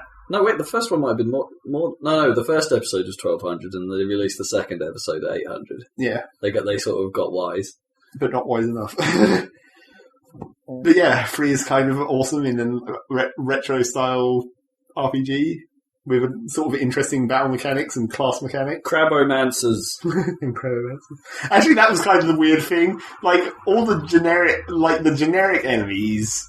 You can almost tell when the enemies are based on like drawings from the comic because they look actually quite a lot different. It's like the Crowmaster, and you get Deep Crows in there. Yeah, Deep Crows, and you get Professor Necrodad, which is actually from the same strip as the Crowmaster, but he appears much later. So yeah, the actual you can like they're totally. It's like the style of the pixel art is always completely different on those ones because they're based off actual drawings. But yeah. But it has like this weird... Well, it has the stupid thing that, the old FF did, didn't it? Where your characters always looked chibi. Well, yeah. At all times, even in the battle sequences, but then the enemies always look super detailed. Well, yeah, basically. Pretty much. But it has like weird battle and class mechanics where you get class pins that you can attach to different people that give you a second skill tree or whatever, and those level up independently to your main class. But I think I accidentally picked exactly the right badges for everyone right from the start. Because I found, some super awesome combo. I was like, man, this just works way too well. I just kill everything really easily. I never need to change these because I've got the best combo of skills. And, because some of the badges, when they level up, get, passive abilities as well. Where it's, just a big plus to defense. And they conveniently, I had the ones that had, big pluses to defense on things where defense mattered. Oh. On, the person where defense mattered. I already had the one that gave me a boost to defense. It was like, well, that was coincidentally awesome. Okay, that's lucky. So I found, although, to be honest, half of them were, I'd chosen the obvious choices. It's obviously you give the Tube Samurai pin the game. Yeah. I mean, what else? And, give Tycho the Gentleman pin. Yeah. It's, super obvious. If you played the comic. Or read the comic. Yeah. Although I suppose if you played the previous games, you'd know the characters. Well, to some extent. You might not need to know about the Tube Samurai. That's true. Well, the Tube Samurai isn't actually that useful as a skill set, I don't think. It has some good things. Give it to Jim. Yes, Jim, the skull in a bottle that just jiggles along behind you. Who was in the previous 2 games. And in the comic. Yeah. Although not in a bottle. Jim. Yep. Jim is a player character. So recommend? Yeah, and it has this weirdly cool sort of battle system. It's not active time battle. It's not active time battle, good old ATV. Yeah. From Final Fantasy. Because it actually stops. It's more wait. Oh, okay. It stops when you're inputting commands. But that was an ATV thing. Yeah, but that was the ATV. option, though. Yeah. That was the other option from ATV, was wait. That was how you really should play that game. Well, yeah, exactly. But it has this time bar where your icons move along it, and the speed at which they move along the bar is determined by the speed of the character. So even though it looks like your guy might be ahead of this other guy, they can catch up and overtake as they move along. Mm-hmm. And then a third of the way along, there's where you input your commands, and then right at the end of the bar, there's when their commands actually happen. So you have this time element of things that can happen over this time period, and things move along the bar at different speeds. So there's actually some weird time-specific elements, some of your abilities are called interrupts, where if you land the ability if you land the ability on the enemy anywhere, they shift backwards along the bar a little. Right. But if you land the hit while the enemy's icon is in between the point where they've inputted their commands and when it happens, it knocks them back a long way. Oh, I see. Well, then does it block the input? Well, yeah, it makes them re-input, essentially. Although you don't know that they're re-inputting, that's essentially what it's doing. But yeah, so that's the interrupt system where you can knock people back over turns. That's kind of neat. And then you can do certain. There's one of the class pins is the Gardener, which is basically based off there's rake skills, for example. It's oh, well, that's a reference. But basically, you make gardens gardens, when the garden comes to the end of the bar, it like creates an effect over the whole battlefield. Like it like heals your whole team or interrupts all the enemies or something. And the gardens have stupid names. Like the one you get at the start is the healing one, the Garden of Tranquil Waters, and that's boring. But then like the one that damages all enemies is called the Garden of Dangerous Bees. That's awesome. And then the last one you get, which interrupts all the enemies, is called the Garden of Violent Upheaval. Nice. So yeah. And then the other thing you get that's sort of time-based is one of the other class pins is the... I can't remember what the exact name is. It's like Apocryphat or something, where it's like it's like prophecies. Right. Where you have like fire and brimstone is one of the prophecies which does fire damage to all enemies. But when you first do one of these, it creates like a little book on the bar, which is the prophecy. Right. But it moves along the bar super slowly, so you'll get like several more turns before the prophecy reaches the end. And then you can like add other prophecies into that prophecy, so when it eventually reaches the end of the bar, it just destroys everything in a huge explosion of various types of damage. That's kind of cool. Which is kind of awesome. And one of the skills you get in that skill tree is called Retcon, where you can delay the prophecy, so you can add even more shit into it. I'll retcon that prophecy. Yeah. There's some more prophecy in there. Although I never had to use that skill, because most of the time, by the time the first prophecy got to the end of the bar, which is normally I had enough time to input like 3 different things into it, normally by the time it reached the end of the bar, it destroyed everything. Yeah. Because I'd already done so much damage to everything else. Awesome. This is sounding pretty goddamn cool. Yeah, it is pretty cool. And it's kind of, funny and you'd hope. It's just is text, it properly obviously. written by, like, Yeah. They've been quite guess. quite involved in the penmanship. Okay. Yeah, it's quite funny. It's like I am going to try and... I sort of said to myself that I'm going to try and do Breath of Death and... You're never going to have time. Even though they're not that long, you're never going to get round to it. Maybe it'll be one of my lunchtime games. Maybe. Put Steam on my work computer or something. Just play the Penny Arcade one. Why do you need the other two? Well, build up to it. Yeah, but it's not like playing Penny Arcade Episode 1 and 2 to build up to it. True. But, it's like, that's something else I have to buy, and I have these 2 other ones. Even if it is 3 fails. It's basically nothing. So there. Play what I have. Yeah, you do need to play what you have. A lot of things. So I could go on and buy this thing for £3. Yeah. Wow, that's pretty nice. And it's not 6 even- to 8 hours. Yeah. Jeez. It's a good ratio. It's not The bad. Rob's pound per hour gaming value ratio meter. Found it out. No random battles is one of the bullet points on the Steam page. All the enemies you can see on the map, and then when you walk up to them, it starts the battle. Okay, Which does that's mean fine. there's a limited number of enemies, of course, because Yeah. they don't, Also, they don't appear out already. Although, this is not really a spoiler, but the whole style of the game is obviously like Final Fantasy-esque. without the random battles, right? Yeah, and sort of, I'm not sure which Final Fantasy the sprite work is like. I think it's 5. Yeah. That slightly about larger kind of sideways sprite. But then it does the classic thing of like ironic RPGs of like you end up in Final Fantasy 1 land. And then when you walk into a forest and you get a random fight, it's like, where did those enemies come from? Awesome. It's like, what's going on? That's quite funny.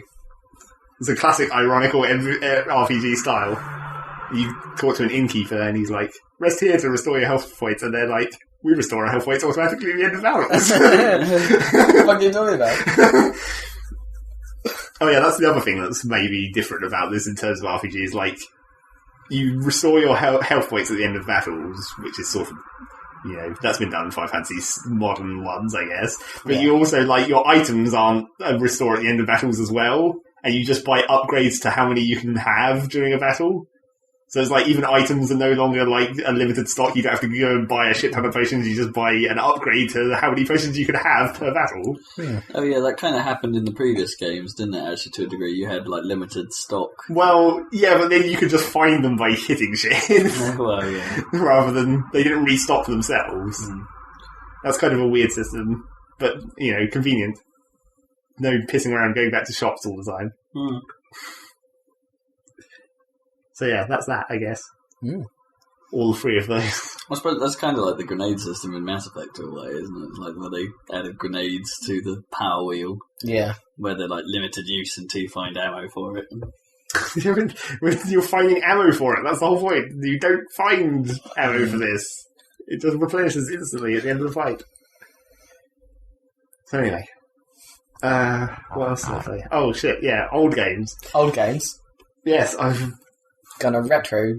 Well, I already started doing this, what with like Cyril Cyberpunk and the shit that I talked about before. Yeah, that was a while ago though, wasn't it? Like a month No, ago. I think it was the last podcast. Oh, you weren't okay. there, so you would know.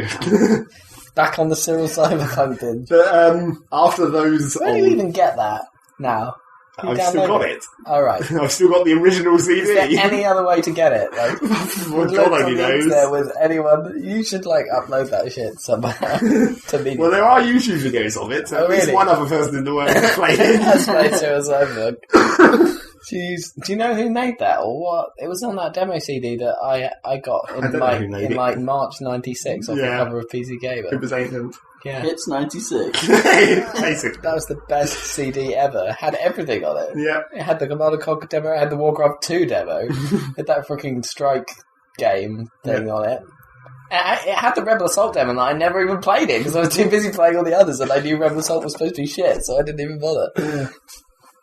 But yeah, No, so Rebel Assault 2, sorry. after those old-ass PC games, I did also, on the PC, get Micro Machines V4 back out, which is meh. A Yep. big fat pile of meh. Yep. The multiplayer's fun. Well, I mean, the multiplayer is what makes it fun. Yeah, the multiplayer was good.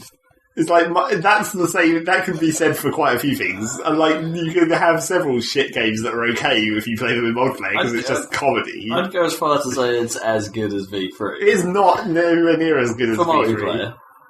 No, I don't think even then. I think V3 just had better, like, physics and weaponry designed to fit in the, like, physics of the game.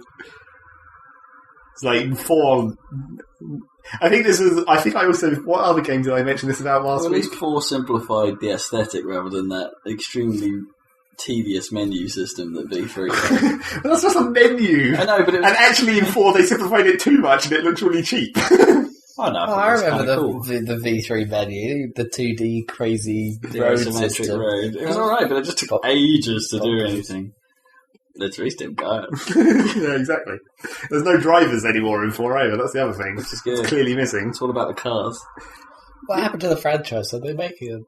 I doubt it. The 4 probably put them off. It was Cody's, right? Yeah. V4 is the last, I think. Yeah.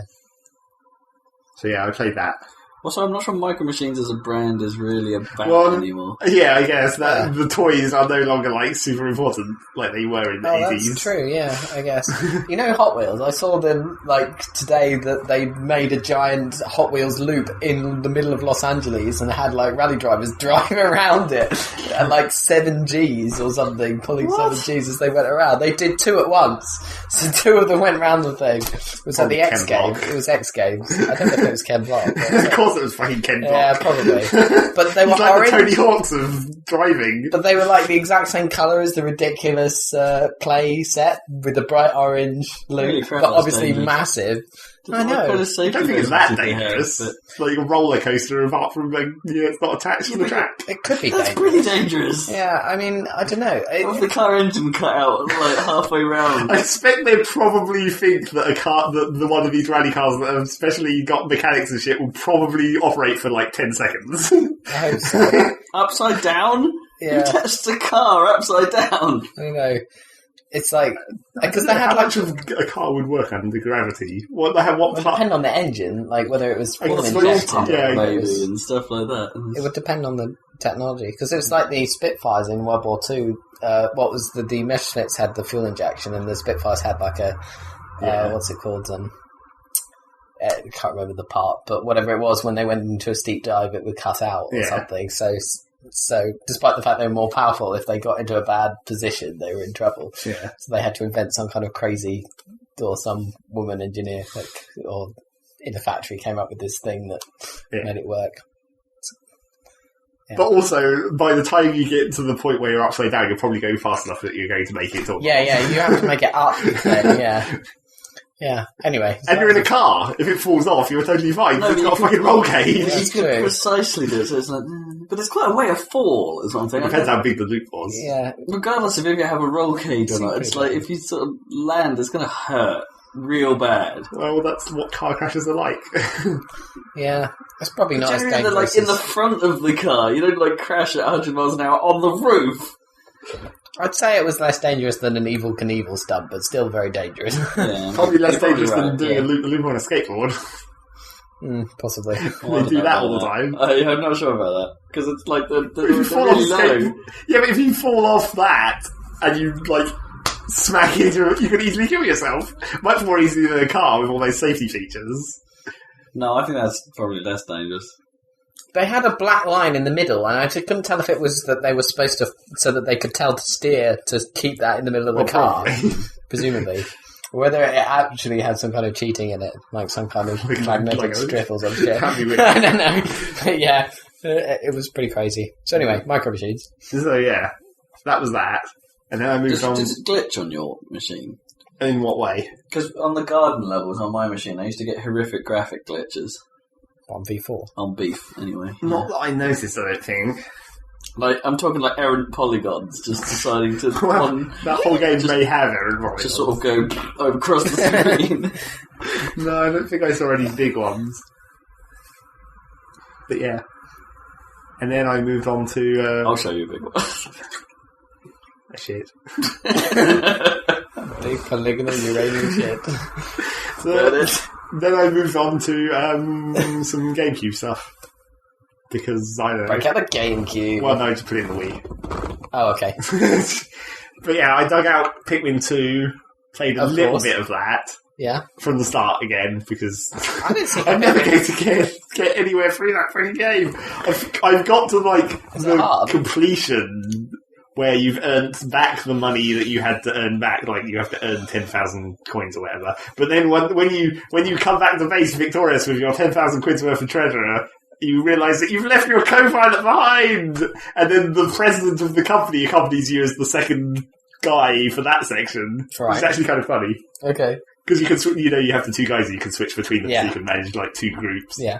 I don't think I ever noticed before, but depending on which guy you're controlling, the music changes. Yeah. That's actually cool as well. Yeah. What, the music of the selection? No, Well, that, Trumpety thing.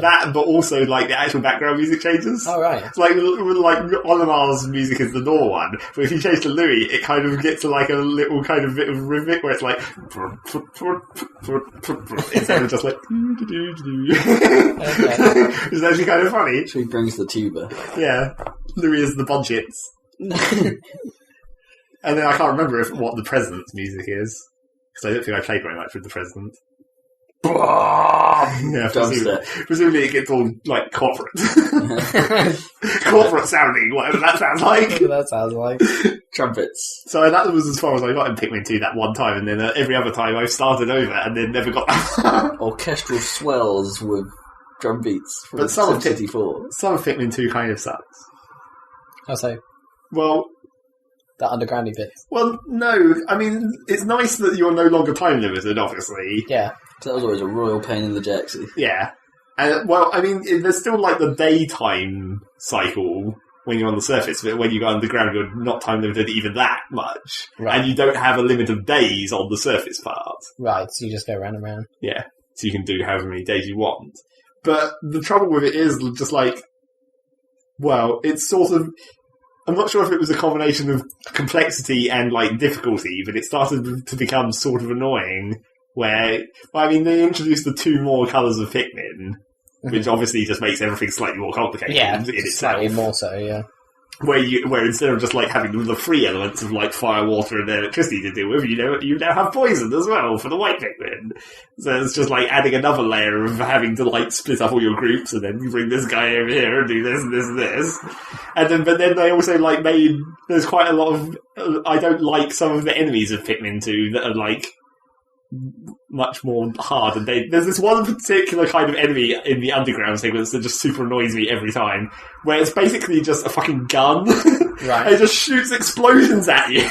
And it's fucking impossible not to just get like 50% of your Pikmin murdered, because it's impossible to avoid these constant explosions everywhere. Okay. It just kind of sucks. Do you have to just run in there and kill it as quickly as possible? Yeah, basically. You use the C thing. Yeah, use the stupid spray to power up your Pikmin. Alright. To give them more attack power. Just rush it as fast as possible, because otherwise you can't casually sidle up to it or anything, because as soon as you get into its range, it just starts blowing the shit out of you. You have to run like hell. So yeah, that was Pikmin 2. I didn't really play that much of that, but I mainly played lots of Paper Mario. Ah, what, 1,000 Year Door? Yeah. That's a brilliant game. Yeah. And when you come back to it, it was like, holy shit, this is still totally Still awesome. Great. They should, re-release that. Or have they? It's probably on Virtual Console. Well, no, it's a GameCube game, so probably not. They should HD that, because there's a few... they've done that. Well, yeah, but they've done it for a few GameCube games recently, so that would be a good one. But they didn't HD it, because the Wii's not HD. No. They may have widescreened it. Yeah, but whatever they call it, yeah, widescreen. Remastered, we did nothing edition. Yeah. Pikmin, we added stupid Wii controls. Yeah. That no one wants to use. But yeah, so I played a lot of that. I haven't quite finished it again, but I'm pretty close. Do you see the awesome, birds on the wire talking about fat pipes and stuff? Yeah. It was classic. I have to go and see them again. But that level sucks. Yeah. That's the one thing that I maybe forgotten. It was like, I went back to it and it was like, oh, this is totally awesome, and I started remembering all the cool things, like how there's so many goddamn actual different mechanics, and all the timing of button pushes in battle, and then the crowd that reacts to your stupid moves. You can build up the crowd power and all that kind of stupid shit. And it's like, this is all totally awesome, but then I kind of forgot that there was this kind of poop bit in chapter 3 or 4 where particularly that fucking Twilight Forest where the birds are, where it just makes you run backwards and forwards about 5 goddamn times.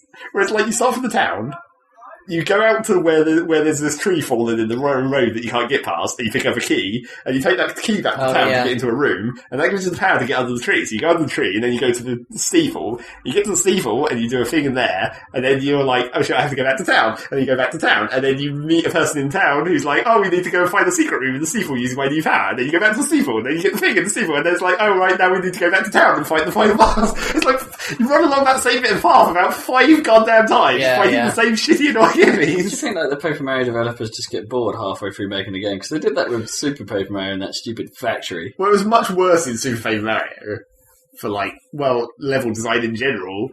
I mean, they obviously in Super Paper Mario they had to sort of do more, because they had to account for the different mechanics that they wanted to implement, all the flipping and stuff. Yeah. They had to be ingenious about making puzzles for that element, which even then they kind of failed at. Whereas at least in normal Paper Mario, it's pretty much just a straight line, with maybe a bit where you can go paper thin and go through a small gap. That was about the extent of the puzzles. But yeah, you do all that shit, and you turn into a boat or a plane or a tube. I used to love the Bowser bits, the retarded Bowser bits. The Bowser stages. And the weird Peach bits with that strange, voyeuristic sort of thing going on, yeah. That was all strange. It's not nearly as bad as everyone makes it out. No, when you actually see, when I went back to see that again, I was like, wait, he doesn't actually mention any of that stuff at all. It's like she goes and has a shower. But he won't let you out until you have a shower. Well, is that it? Yeah, but when he's watching, there's no doors. There's no other door to go through. It's the main door is locked because you're in fucking prison. Yeah, I know. It makes so sense. you go to the shower, you have a shower, and then after the shower, the computer falls in love with you. But that's not. It's not specifically said that he's looking at her. No, it's a bit weird. It's never actually said in the game. It's just this weird everyone has inferred this somehow. It's Nintendo, though, isn't it? It's you don't often get that kind of weirdness, do you? You can see how they've inferred it, though. Yeah. Well, the fact is that Peach gets naked a lot. It's she goes and has a shower and she gets naked, and then later on you have to become invisible to infiltrate the head guy's room, and her clothes don't go visible, so she literally gets undressed off screen, and then she's just a shadow patch that walks around. And it's well, obviously she's naked then. Because she's just taken all her clothes off. There's naked fucking Peach right there.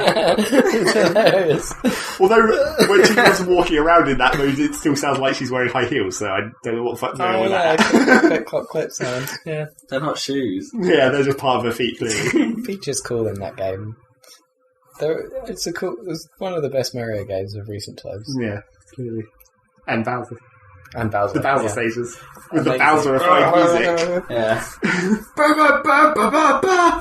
Of course, they've kind of used that kind of thing for New Super Mario Brothers. Yeah. Kind of, which kind of ruins it. But Yeah. still, it's awesome. Although those Bowser stages did kind of suck. Your Bowser just destroys most of that. Yeah. Well, he destroys Obviously- most of the level if you're doing well, but if you're not doing well, it really sucks. Yeah, but then they're short. Yeah. They're not the game. No. Like a Yeah. little aside. Yeah, they're kind of dumb, but yeah. And there's not enough of them. You only get one every other chapter. You get the first one, which is the overworld, and then you get the underwater one, and then you get the underground Bowser castle, where at the end he's like, I feel right at home, with all these rotating fire sticks. So have you been doing the Infinite Well of Doom at all? I went down to like level 60 because there's an item at 50 where it doubles your inventory capacity. Yeah, that's great. And it sucks that you can only carry 10 items normally. And I was like, Jesus Christ, I need to carry more. So I went and got that. But I haven't gone back to go any deeper. And the partners thing with the different dudes you can have helping you is clearly awesome. How it affects your traversal in the world is pretty neat. Well, I mean, yeah, they all have their own little powers. But then in battle, they all have their own little powers. Mm. And of course, you get a Yoshi egg, which turns into a really tiny Yoshi that you can still ride. Which looks really dumb. And you can name the Yoshi. So I called it Broshi. Because I was like, what am I going to call this Yoshi? Broshi, that's great. Yeah, that was clearly the best move. Do you tongue bumper Yoshi then? No. Broshi. It's not that inspired by Brodies. Yeah, well, I guess. I don't know why I came up with that immediately. I was originally like the first second where I thought where it was like you have to name this Yoshi. I was just going to put in Yoshi, and then I was like Broshi. And like a split second later, You can't like name it like something stupid so it names things dumb in the game like drug. well, they never mention it again, so it Is that doesn't the really one matter. you get at the fight? Yeah, Or whatever. at the stupid arena. Because I got red haired, you get green Yoshi. Yeah. Apparently that colour is random or Right. influenced by something, Right. some hidden value. So I got a green one this time, but my original one was red. Cool. So yeah, Yoshi's. Broshis. Yoshi. Awesome. And the stupid ghost woman sucks. Or blows, but she sucks. Lol. So I didn't upgrade her. Because you can upgrade your partners. Luckily, blows and sucks both Both the same. eat crap. Both the name. But yeah, I didn't upgrade her at all because her powers are poop. Mainly her basic attack is actually kind of difficult to pull off because it's like it sets a target over the enemy and you have to move the thing into the center of the targeting cursor to get it to hit, and it fights you. And that's actually quite difficult to pull off to maximum effect every time. That's her basic attack, and I'm just like, well, fuck that shit. There's much more useful people like the shell, like the Koopa with the shell and all that shit. And Mario with his jumping, and Hammer that appeared for some reason. I think that was the first. Was that the first game? Well, no. Well, I don't know if original Paper Mario had a hammer. That probably does, yeah. Yeah, probably. But why did they decide to give him the hammer? I mean, I guess it is like Donkey Kong-esque, but that is a hella callback. To just decide that Mario, who has been jumping on everything forever since he was Jumpman, Yeah. has now developed the power of hammer. Stole it from the Hammer Brothers, presumably. I guess. So, that's that. That's that. Mario. I can't think if there was anything else. There might Cool. have been various other little bits and pieces. How much do you want us to talk about Fez, Dan? Yeah. I know fuck all about Fez, so...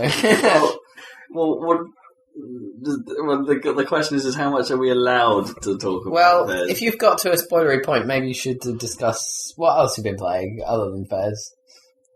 What, just not talk about Fez at all? Yeah, well, well, you just know that Fez is awesome, and Okay. like the game begins in the final bloody quarter, as it seems, All right. because it's just like there's last little. It's proving quite difficult for us to progress now. Well, we have got virtually everything of ease. Yeah. Well, I mean, we're at like Relative ease. 160 or 70%. Oh, really? Yeah. Okay, you're doing fine then. We're doing more than fine. It's like we're at We're doing 150% freaking before sweet. we actually finish the game. And we haven't Finish the game. And we haven't looked anything up, and we've just discovered Well, you're clearly more stuff of coolness, like that would somehow maybe help us do the last bit, but it's... Yeah, maybe. We've got all but the last qubit for the normal cube, so we're at 31 out of 32 normal cubes, and the last cube only needs one more qubit. Right. And then we'll have all the normal cubes, and it's just anti-cubes. Oh, I just had a thought about a puzzle. Oh, really? What sort of thought? Spoilery thought. Which puzzle? Well, the throne rooms. Yeah. I wonder if that pattern that we can sort of see by rotating the camera, those halfways. Yeah. It's like, I wonder if that doesn't stop. Doesn't stop where? What, vertically? What about it? Well, I can't say it without going into spoiler territory. This is very unspecific already. Yeah. I don't think you're going to spoil it. No, I don't think so. Well, the throne rooms, and it's, well, it kind of is, because there's no concept of this thing until you get to the New Game Plus. Well, yeah, I mean, I was trying not to spoil it for you, because I sort of knew what was going to happen. Yeah, you knew there was some ability to see more. Yeah. But yeah, we need to see, now we can see more. It's in one of the dimensions that we couldn't previously see, Eric. Well, I mean, I said that about those throws, didn't I? That we needed to go back there when we had that power. Oh, what, you sort of knew now? Well, we could sort of see the pattern was... Well, yeah, but in a stupid jip way. Yeah, no, but I think there must be more beyond that. Yeah, maybe. Like, it extends into the dimension we can now see. So did you hear about the patch that they made and then withdrew immediately? Yeah. Yeah, I warned Rob, but luckily they'd already withdrawn it. We didn't get it, so that was okay. Cool. I warned Rob about possible patches. Although the classic thing about Fez is that, like, at the start of the game and the end of the game, it's just a, like, deliberate breaking of the game. Yeah. Where everything just fucks up crazily and crashes and reboots. The ending is so trippy. It starts off just trippy, and then it gets, like, computery. Yeah, when it starts to fuck up, and then goes Tron, and then goes bright colours, and then goes...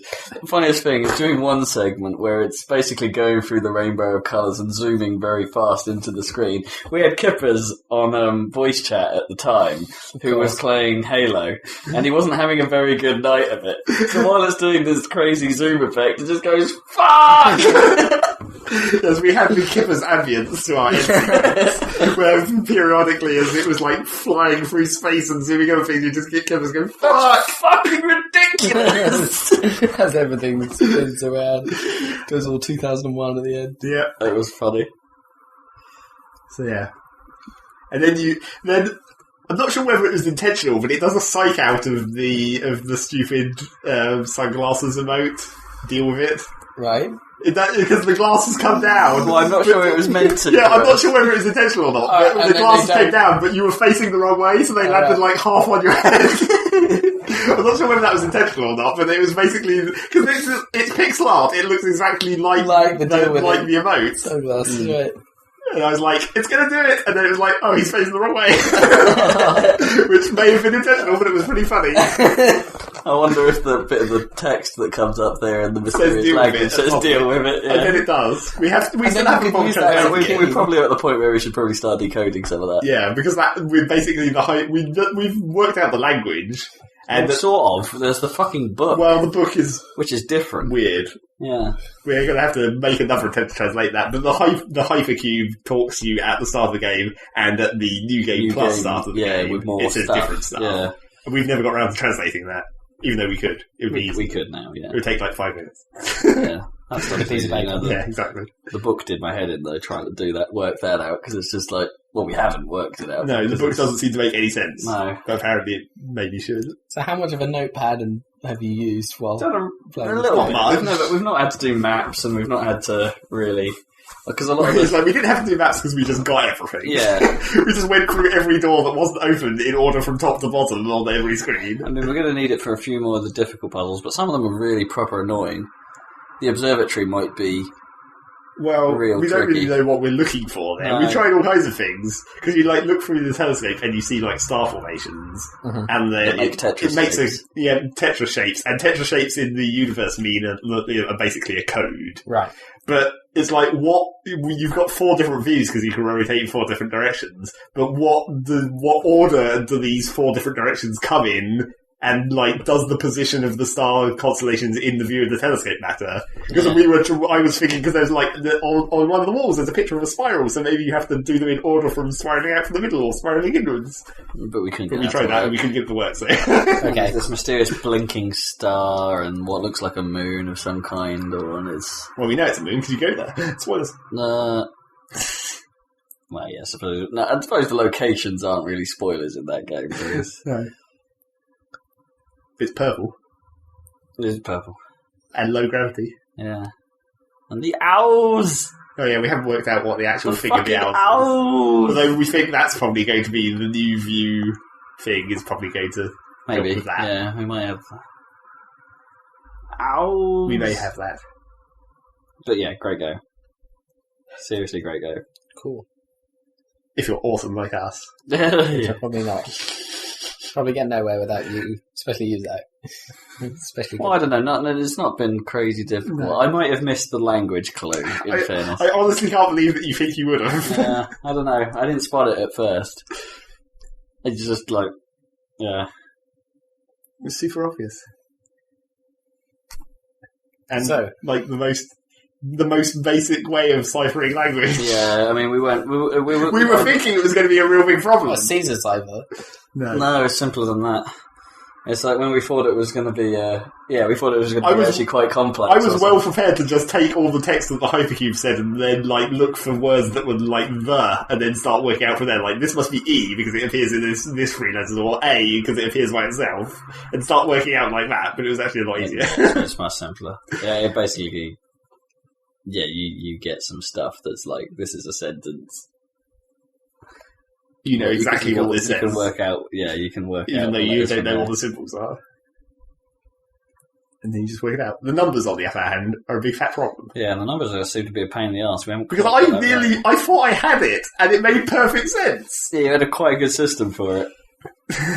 And then there's just like one of the numbers that I had in the system wasn't the number that I thought it was, and it fucks up all my perfectly... Because it's like, you find the number cube, because you find the alphabet cube where you learn the alphabet, and you find the number cube, and then I realised, like, the things on the wall in the number cube room must let you learn the numbers. Logically, if you learn the alphabet where you get the alphabet cube, you must be able to learn the numbers where you get the number cube. So I looked at the things on the wall, came up with this awesome theory where it's like, well, it's 3 numbers equals 1 number, and then those it's not like multiplication, so they just must be 3 numbers, and that don't like. And then I was like, oh, you add them up and it equals the one other number, and then then there's a few combinations of them, and then there's 4 combinations. And so it's like, that number must be 9, because you can make 9 out of 4 combinations of 3 lower numbers. So I like laid it out and worked out what those numbers were, and that gives you 1 to 6. And then it's not right! And I was just like, damn it! And then when we did actually find, because in a totally different place, it basically tells you what 1 to 4 are.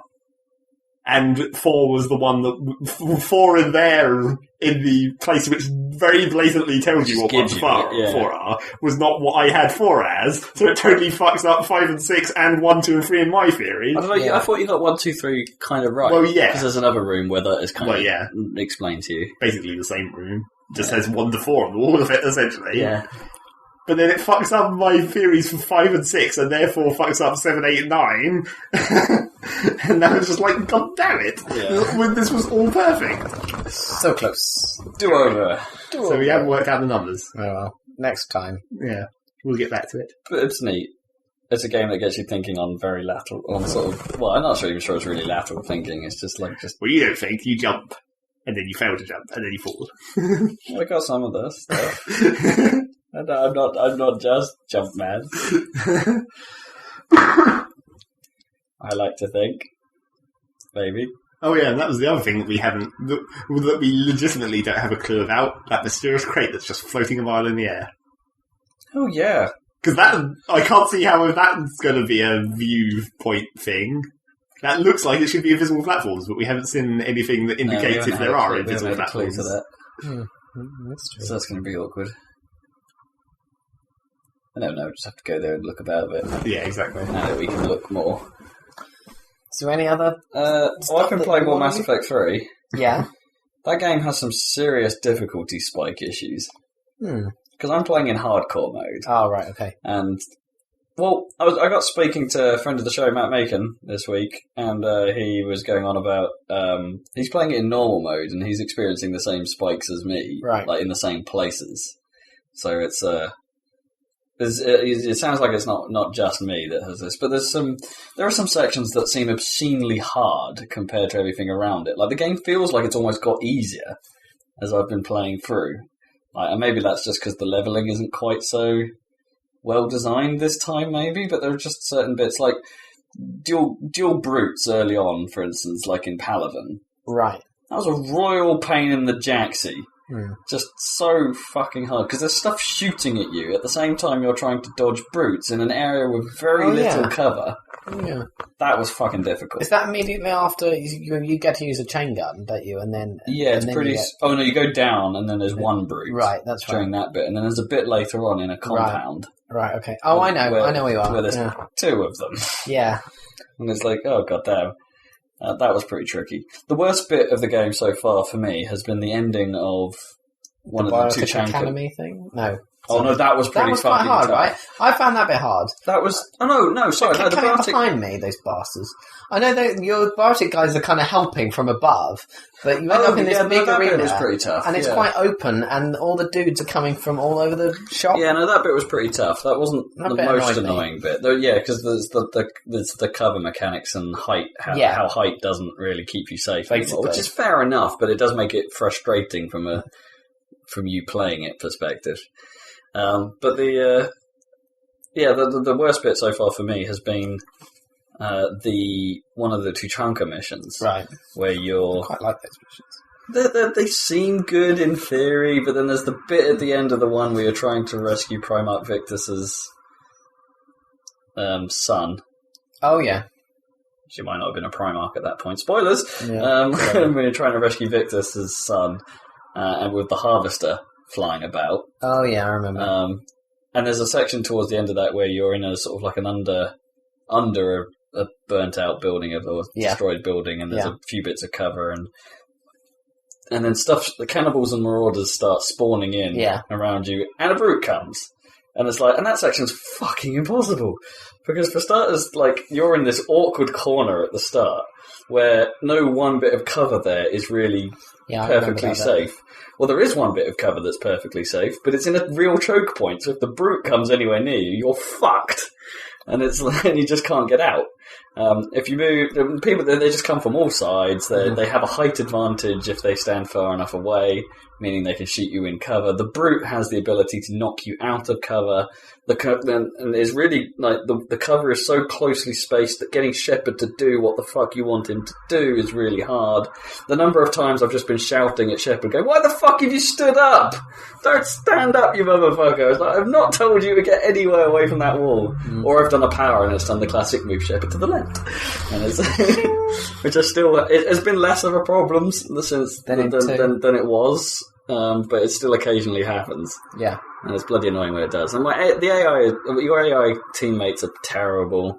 In that, I've got it so they don't use powers automatically, so I'm telling them when to attack and things. But it's they still don't seem to care when there's a brute in their face. They just sort of go, "Hello!" They just get crunched. Yeah. Insta death.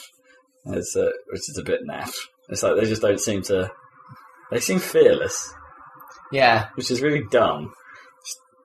Just remember rolling around like a crazy motherfucker when there's a brute, but then you end up in cover, don't you? Yeah, and then it's like, get out of cover, I do not want to be in cover, and then he'll just shimmy to another bit of cover. No, fuck, I want to run the fuck away from this mother. Yeah. It's really frustrating, that section.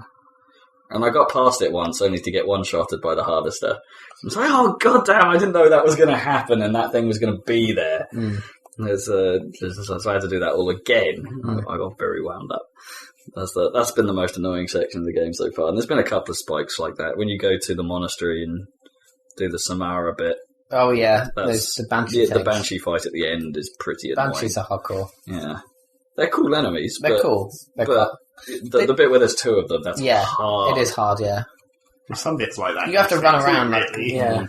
Like the big enemies in Mass Effect 2, where there was like, oh no, there's two of them. Well, just nuke the fuckers because I'm not going to bother trying to fight them properly. You don't get nukes now, do you? It's like That's the thing. There's been that one time, one of the missions on Tuchanka, I think it was, where you're trying to stop the bomb Right, yeah. in the valley. There's an Atlas at the end that tries to go for...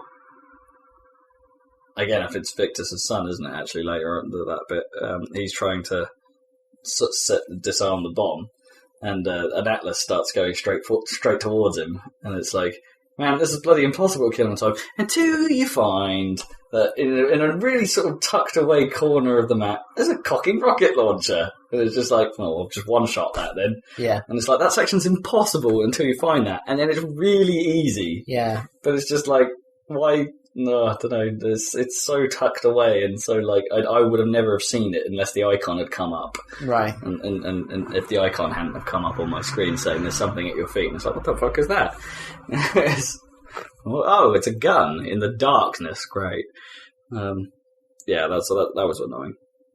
But no, it makes a few missteps still, and I've had a few glitches here and there. Like they say, the combat glitches are one thing, but I have a few cutscene glitches as well where.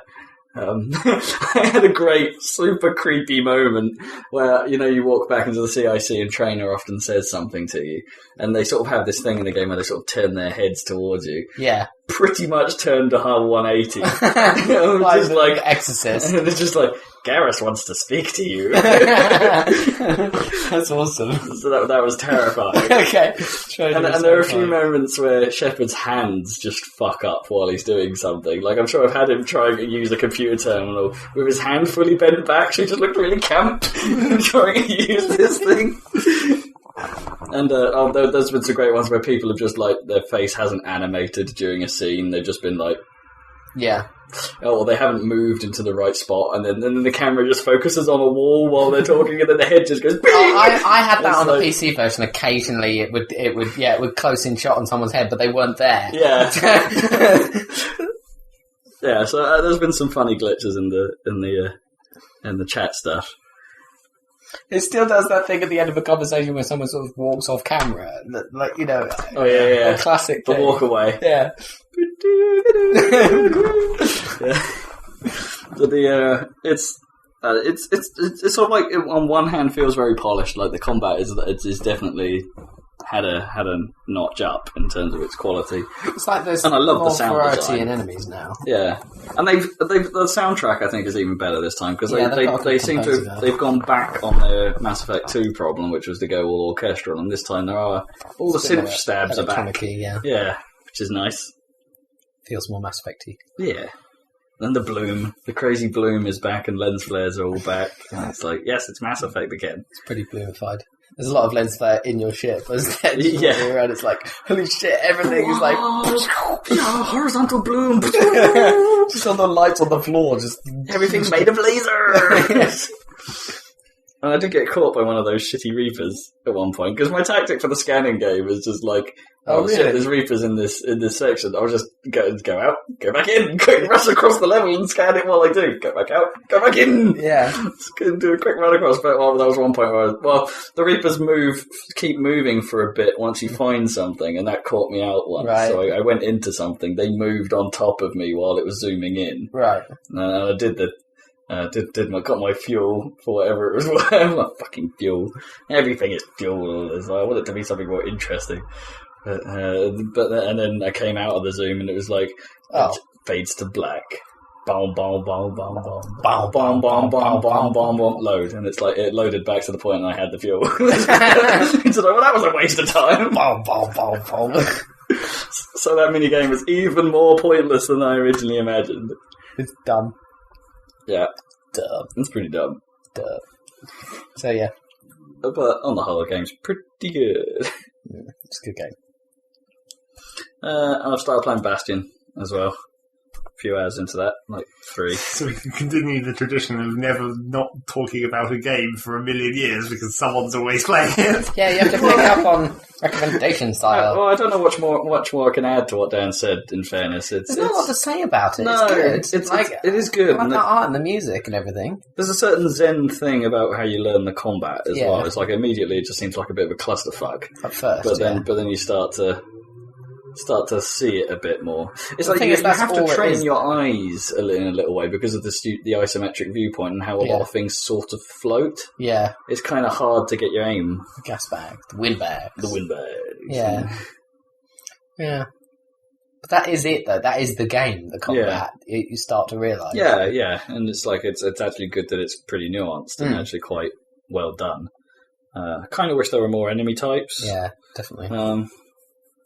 Well, you do get more, obviously. Yeah, and there are variants of the same ones. You know, they look the same but attack differently. And more weapons and stuff. Yeah. But yeah. I've got like half the weapons. Well, I've got most of the weapons now. But it's it's pretty cool. I'm enjoying it. It's one of those things where I don't sort of really want to play it, if you know what I mean. I don't sort of find myself completely drawn to it, but once I'm in, I can't stop. Yeah, it's good. Yeah, it's like you go back to the Bastion, it's like, I'll just do another one. Yeah. I'll just do another one. Just keep going. So you might actually finish it. Yeah, it's not too... Well, it's I know, but that's all it's progress. Yeah. Every time you do something, you rarely do something that's just a side thing. I still think it's freaking crazy that Giant Bomb put it above Portal 2 in their Game of the Year list. Yeah, seems I agree. A bit mental, but I do agree. It sort of has that smell of indie production, doesn't it? Somewhat, yeah. That's alright, though. Nothing wrong with that. No, absolutely not. You know, indie has a certain feel or some of the time. I know, you know what I mean? It's a certain oddness to it. But there are places where it feels more cheap than designed, if you know what I mean. Because you can design out a lot of like indie feel so it actually makes sense. But there are places in this where it's just like, that's probably a compromise they've had to make and that kind of stuff. It's cool. Yeah, it's kind of neat. I mean, like I must be. I don't know how far through the game I am at like 3 hours, but it's like I've got. I'm still missing one of the buildings. From the Bastion, and I'm only level 3 as well.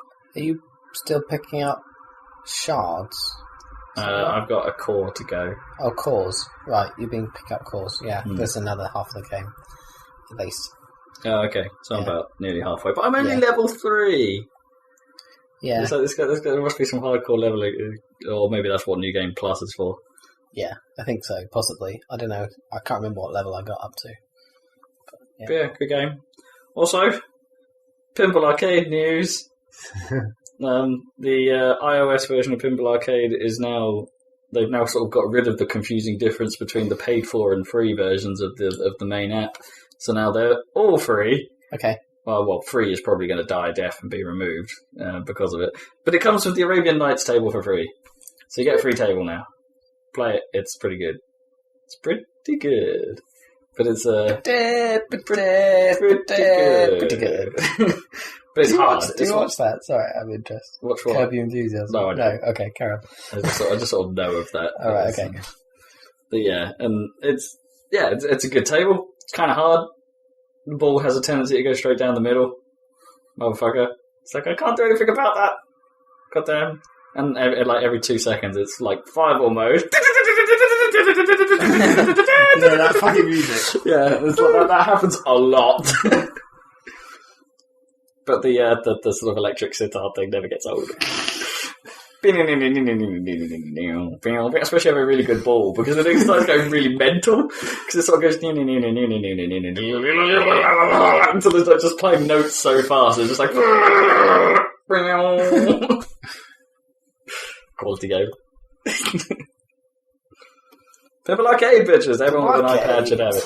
Indeed. And Kippers has now lent me the Williams Hall of Fame collection, which is also made by Farsight, so I can play some of the other tables. Some of the other tables. Or at least see what they were, because see what the last version, or how much has changed, because some of the tables have been redone for, or appear in Pinball Arcade that have already appeared in the Hall of Fame thing, so it'd be interesting to see, like, if they've upped the engine in the differences between them, but it doesn't look like they have, in fairness. Yeah, it's probably the same stuff, tech, just with new tables and stuff.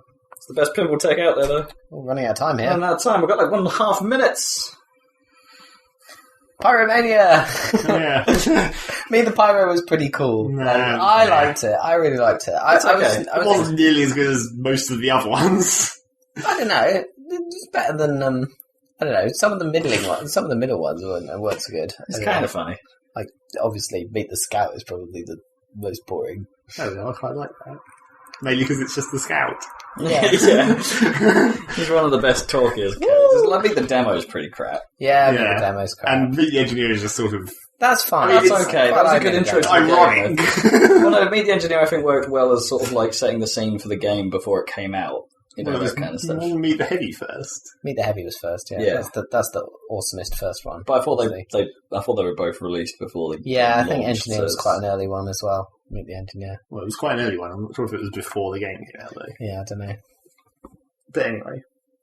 Meet the Pyro is kind of meh, and the Pyro goals are not that great either. The Pyro Vision. Oh, I want to try. I tried those. They're quite fun.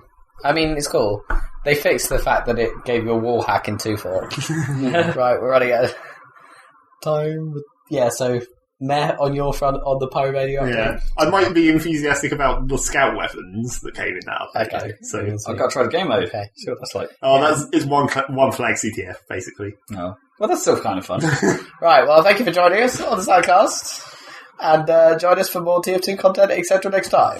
Quite probably. Goodbye. Pretty good. Salut! That's not going to do shit.